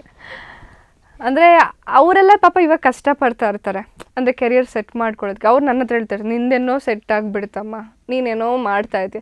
ನಮಗಿವಾಗ ನಾವು ವರ್ಕಿಗೆ ಹುಡುಕಾಡಬೇಕು, ಇಂಟರ್ವ್ಯೂಸ್ ಕೊಡ್ತಾ ಇರಬೇಕು, ಬಟ್ ನಿಂದು ಹಾಗಲ್ಲ, ನಿನ್ನ ಲೈಫ್ ಸಾರ್ಟೆಡ್ ಅಂತ. ಹಾಗೆ ನೋಡಿದ್ರೆ ನನ್ನ ಲೈಫ್ ಓಕೆ ಬೆಟರ್ ಅಂತ ಅನಿಸುತ್ತೆ. ಯಾಕಂದರೆ ಇಲ್ಲಿ ಆ್ಯಸ್ ಅನ್ ಆರ್ಟಿಸ್ಟ್ ಎಲ್ಲನೂ ಆಗ್ಬೋದು, ಡಾಕ್ಟರು ಆಗ್ಬೋದು, ಟೀಚರು ಆಗ್ಬೋದು, ಆಮೇಲೆ ಏನು ಹೇಳೋದು, ಎಲ್ಲನೂ ಆಗ್ಬೋದು. ಇವಾಗ ನಾನೇ ನೋಡಿ, ನನಗೆ ಚಾರುವಾಗಿ ಏನೆಲ್ಲ ಪಾತ್ರ ಮಾಡಿಬಿಟ್ಟಿದ್ದೀನಿ. ಡಾಕ್ಟರ್ ಆಗಿದ್ದೀನಿ, ನರ್ಸ್ ಆಗಿದ್ದೀನಿ, ಆಮೇಲೆ ಕುರುಡಿ ಪಾತ್ರ ಮಾಡಿದ್ದೀನಿ, ಒನಕೆ ಒಬ್ಬವನೂ ಆಗಿದ್ದೀನಿ, ಮಾಡರ್ನ್ಗಳೂ ಆಗಿದ್ದೀನಿ, ಈಚೆ ಸತಿ ಸಾವಿತ್ರಿನೂ ಆಗಿದ್ದೀನಿ. ಸೊ ಡಿಫ್ರೆಂಟ್ ಎಲ್ಲ ಥರನೂ ಒಂದು ಕ್ಯಾರೆಕ್ಟರ್ ಮಾಡಿಬಿಟ್ಟಿದ್ದೀನಿ. ಪೇಷಂಟ್ಸ್ ಆಗಿದ್ದೀನಿ. ಸೊ ಎಲ್ಲನೂ ಮಾಡಿದ್ದೀನಿ. ಸೊ ಆ್ಯಸ್ ಅನ್ ಆರ್ಟಿಸ್ಟ್ ಅದೊಂದು ನಮಗೆ ಪ್ಲಸ್. ನಮಗೇನು ಡಿಫ್ರೆಂಟ್ ಕ್ಯಾರೆಕ್ಟರ್ ಸಿಕ್ಕಿದ್ರೂ ಪ್ಲೇ ಮಾಡ್ಬೋದು. ಎಸ್. ಸೊ ಬೇರೆ ಅಂದರೆ ತೆಲುಗು ತಮಿಳ್ ಇಂಡಸ್ಟ್ರಿಯಿಂದ ಆಫರ್ಸ್ ಬಂದಿದ್ದುಂಟಾ? ತಮಿಳು ತೆಲುಗು ಸೀರಿಯಲ್? ಹಾಂ, ತಮಿಳ್ ತೆಲುಗು ಇವಾಗಲೂ ಸಮೇತ ಬರ್ತಾಯಿದೆ. ಬಟ್ ನನಗೇನು ಅಂದರೆ ಇವಾಗ ಮನೆ ಕಡೆನೂ ನಾನೇ ನೋಡ್ಕೊಳ್ಬೇಕಾಗಿರೋದ್ರಿಂದ ಸ್ವಲ್ಪ ಬರ್ಡನ್ ಕಮ್ಮಿ ಮಾಡ್ಕೊಳ್ಳೋಣ, ಈ ಕಡೆನೂ ಕಾನ್ಸಂಟ್ರೇಟ್ ಮಾಡಬೇಕು. ಅಂದರೆ ತಂಗಿನೂ ಎಲ್ಲ ಕಡೆ ನಾನೇ ತಿದ್ದಬೇಕಾಗಿರೋದ್ರಿಂದ ಪರವಾಗಿಲ್ಲ. ಇವಾಗ ಸದ್ಯಕ್ಕೆ ರಾಮಾಚಾರಿ ಸಾಕು, ಇನ್ನೂ ರಾಮಾಚಾರಿಗೆ ಟೈಮ್ ಇದೆ. ಸೊ ಅದನ್ನು ಮುಗಿಯೋವರೆಗೂ ಇವಾಗ ಸಿನಿಮಾಗಳೆಲ್ಲ ಬರ್ತಿದೆ. ನಾನು ತುಂಬ ಏನು ಹೇಳೋದು, ಪರ್ಟಿಕ್ಯುಲರಾಗಿ ಚೂಸ್ ಮಾಡ್ತಾಯಿದ್ದೀನಿ, ಅಂದರೆ ಹುಷಾರಾಗಿ. ಯಾಕಂದರೆ ನನಗಿನ್ನೂ ಹರಿ ಏನೂ ಇಲ್ಲ, ನಾನು ಇನ್ನೂ ಕಲಿಯೋದು ತುಂಬ ಇದೆ, ಕಲಿತ್ಬಿಟ್ಟೆ ಹೋಗೋಣ ಅಂತ.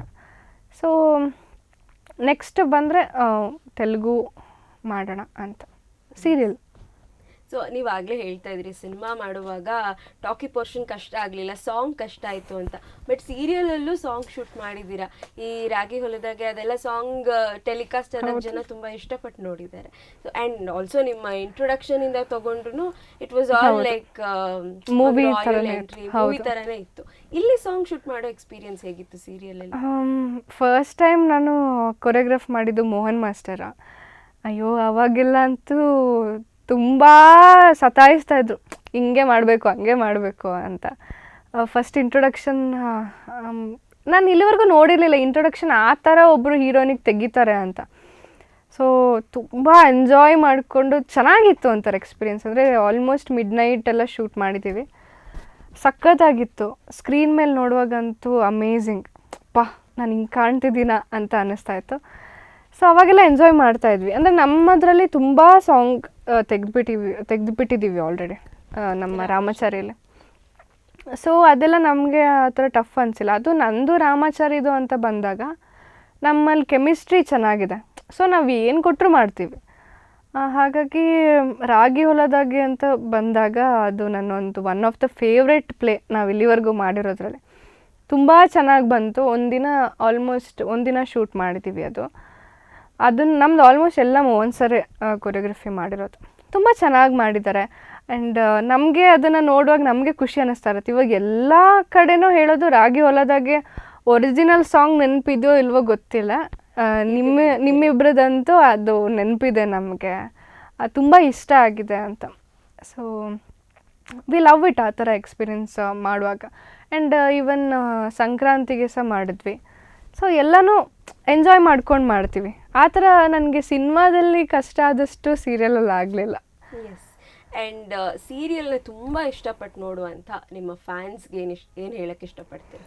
ಅವರಿಗೆ ಏನು ಹೇಳಿದ್ರು ಸಾಲಲ್ಲ ಆ್ಯಕ್ಚುಲಿ. ಯಾಕಂದರೆ ನನ್ನ ಸ್ಕ್ರೀನ್ ಟೈಮ್ ಒಂದೊಂದು ಸಲ ನನಗೆ ಕಮ್ಮಿ ಅನ್ನಿಸ್ತಿದ್ಯೋ ಇಲ್ವೋ ಗೊತ್ತಿಲ್ಲ, ಅವ್ರಿಗೆ ಅದು ಫುಲ್ ಅಂದರೆ ಅವ್ರಿಗೆ ಕಾನ್ಷಿಯಸ್ ಆಗ್ತಾ ಇರುತ್ತೆ. ಚಾರು ಮೇಡಮ್ ನಿಮಗೆ ಸ್ಕ್ರೀನ್ ಟೈಮ್ ಕಮ್ಮಿ ಆಗ್ತಾ ಇದೆ, ಏನಾದರೂ ಮಾಡಿ ಸ್ಟೋರಿ ಚೇಂಜ್ ಮಾಡೋಕೆ ಹೇಳಿ. ಅಂದರೆ ಪ್ರತಿಯೊಂದನ್ನು ಅವ್ರಿಗೆಲ್ಲದರಲ್ಲೂ ಆ ಪ್ರೀತಿ ಅದನ್ನು ಪಾಪ ಅವ್ರಿಗೆ ಎಕ್ಸ್ಪ್ರೆಸ್ ಮಾಡೋಕೆ ಗೊತ್ತಾಗಲ್ಲ. ಚಿಕ್ಕ ಮಕ್ಕಳು ಇರ್ತಾರೆ ಫ್ಯಾನ್ಸು, ಆ್ಯಂಡ್ ಈವನ್ ದೊಡ್ಡವರು ಇರ್ತಾರೆ. ಅವ್ರಿಗೆಲ್ಲ ಆ ರೆಸ್ಪೆಕ್ಟ್ ಕೊಡ್ಬೋದೇ ಅಷ್ಟೇ ನನ್ನ ಕೈಲಿ ಆಗೋದು. ಬಿಟ್ಟರೆ ನನಗೇನು ಕೊಡೋದಕ್ಕೆ ಆಗಲ್ಲ. ಪ್ರತಿಯೊಂದು ದಿವಸ ಸಹ ನನಗೆ ಮೆಸೇಜ್ ಹಾಕ್ತಾರೆ, ನೀವು ಇಷ್ಟು ಚೆನ್ನಾಗಿ ಕಾಣ್ತಿದ್ರಿ, ಈ ಥರ ಇದು ನಿಮ್ಗೆ ತುಂಬ ಚೆನ್ನಾಗಿ ಕಾಣುತ್ತೆ, ಈ ಇಯರಿಂಗ್ಸ್ ಚೆನ್ನಾಗಿತ್ತು, ಪ್ರತಿಯೊಂದು ಡೀಟೇಲಿಂಗ್ ಕೂಡ ಅಬ್ಸರ್ವ್ ಮಾಡ್ತಾರೆ. ಆ್ಯಂಡ್ ಎಲ್ಲೋ ಒಂದು ಕಡೆ ರಾಮಾಚಾರಿದು ನಂದು ಟ್ರ್ಯಾಕ್ ಏನಾದರೂ ಸ್ವಲ್ಪ ಡಿಫ್ರೆಂಟ್ ಆಯಿತು ಅಂದರೆ ಪ್ಲೀಸ್ ನಿಮ್ಮಿಬ್ಬರದು ರೊಮ್ಯಾಂಟಿಕ್ ಬರೆಯೋದಕ್ಕೆ ಹೇಳಿ ಅಂತ. ಇವಾಗ ಹಾಗೆ ನೋಡೋಕೆ ಹೋದರೆ ಎಷ್ಟೋ ಜನ ಅವರೇ ಸ್ಕ್ರೀನ್ ಪ್ಲೇನೂ ಕೊಟ್ಬಿಡ್ತಾರೆ, ಈ ಥರ ಹೇಳಿ ಡೈರೆಕ್ಟ್ರಿಗೆ ಅಂತೆಲ್ಲ. ಅದನ್ನು ಹೀಗೆ ಮಾಡೋದಕ್ಕೆ ಹೇಳಿ, ಹೀಗೆ ಸ್ಟೋರಿ ಮಾಡೋಕೆ ಹೇಳಿ, ಹೀಗೆ ಮಾಡಿದ್ರೆ ಚೆನ್ನಾಗಿರುತ್ತೆ, ಹೀಗೆ ಮಾಡಿಲ್ಲಂದ್ರೆ ಚೆನ್ನಾಗಿರಲ್ಲ, ಎಲ್ಲ ಅವರೇ ಹೇಳ್ಬಿಡ್ತಾರೆ. ಸೊ ಅವರೇ ಅಪ್ಡೇಟ್ ಆಗಿಬಿಟ್ಟಿದ್ದಾರೆ. ಹಾಗಾಗಿ ನಾವು ಅಪ್ಡೇಟ್ ಆಗಬೇಕಿನ್ನು, ನಾವಿನ್ನೂ ಸಾಕಷ್ಟು ಕಲಿಬೇಕು. ಆ್ಯಂಡ್ ಅಂದರೆ ಯಾರೇ ಆಗಿರಲಿ ಅವರಿಂದ ನಮಗೂ ಕಲಿಯೋದು ಏನೋ ಒಂದು ಇರುತ್ತೆ. ಸೊ ಯಾವುದನ್ನು ನೆಗ್ಲೆಕ್ಟ್ ಮಾಡಬಾರ್ದು. ನಾನಂತೂ ಹೇಗೆ ಅಂದರೆ ನನ್ನ ಫ್ಯಾನ್ಸಿಗೆ ಇಷ್ಟ ಹೇಳೋದು, ನನಗೆ ಇಲ್ಲಿವರೆಗೂ ಆಲ್ಮೋಸ್ಟ್ 4 ವರ್ಷ ಆಗ್ತಾ ಬಂದಿದೆ. ಮೋಸ್ಟ್ ಪ್ರಾಬಬ್ಲಿ ಹಾಗೆ ನೋಡೋದಾದರೆ ಚಾರುಗೆ ಸಿಕ್ಕಿರೋ ಒಂದು ಆ ಪ್ರೀತಿ ಬೇರೆಯವ್ರಿಗೆ ಸಿಕ್ಕಿದೆಯೋ ಇಲ್ಲೋ ನಂಗೆ ಗೊತ್ತಿಲ್ಲ. ಬಟ್ ಚಾರು ಅಂತ ಬಂದಾಗ ತುಂಬ ಸಪೋರ್ಟ್ ಸಿಕ್ಕಿದೆ. ಹಾಗಾಗಿ ನನಗೂ ರಾಮಾಚಾರಿಗೂ ತುಂಬ ಸಪೋರ್ಟ್ ಮಾಡಿದ್ದಾರೆ. ಇಲ್ಲಿವರೆಗೂ 10 ಗಂಟೆ ಸ್ಲಾಟ್ ಆದರೂ ಪರವಾಗಿಲ್ಲ, ನಾವು ನೋಡ್ತೀವಿ ಅನ್ನೋ ಆಡಿಯನ್ಸ್ ನಮಗೆ ತುಂಬ ಜನ ಇದ್ದಾರೆ. ಸೊ ಅವ್ರಿಗೆಲ್ಲ ಹೇಳೋದಿಷ್ಟೇ, ಥ್ಯಾಂಕ್ ಯು ಇಲ್ಲಿವರೆಗೂ ನಮ್ಮನ್ನು ಸಪೋರ್ಟ್ ಮಾಡಿರೋದಕ್ಕೆ. ಆ್ಯಂಡ್ ಇನ್ನೂ ನಾನು ಬೇರೆ ಪ್ರಾಜೆಕ್ಟ್ ಮಾಡುವಾಗ ಸಹ ಅದನ್ನು ನೋಡಿ ಬೆಳೆಸಿ ಅಷ್ಟೇ. ನೀವು ಪ್ರೀತಿ ಕೊಟ್ಟರೆ ನಾವು ಪ್ರೀತಿ ವಾಪಸ್ ಕೊಡ್ತೀವಿ, ಅಷ್ಟೇ ನಾನು ಹೇಳೋಕ್ಕೆ ಸಾಧ್ಯ. ಎಸ್. ರಾಮಾಚಾರಿ ತಂಡಕ್ಕೆ ಆ್ಯಂಡ್ ನಿಮಗೆ ಚಾರು ಮತ್ತು ರಾಮಾಚಾರಿಗೆ ಇನ್ನೂ ಹೆಚ್ಚಿನ ಪ್ರೀತಿ ಸಿಗಲಿ.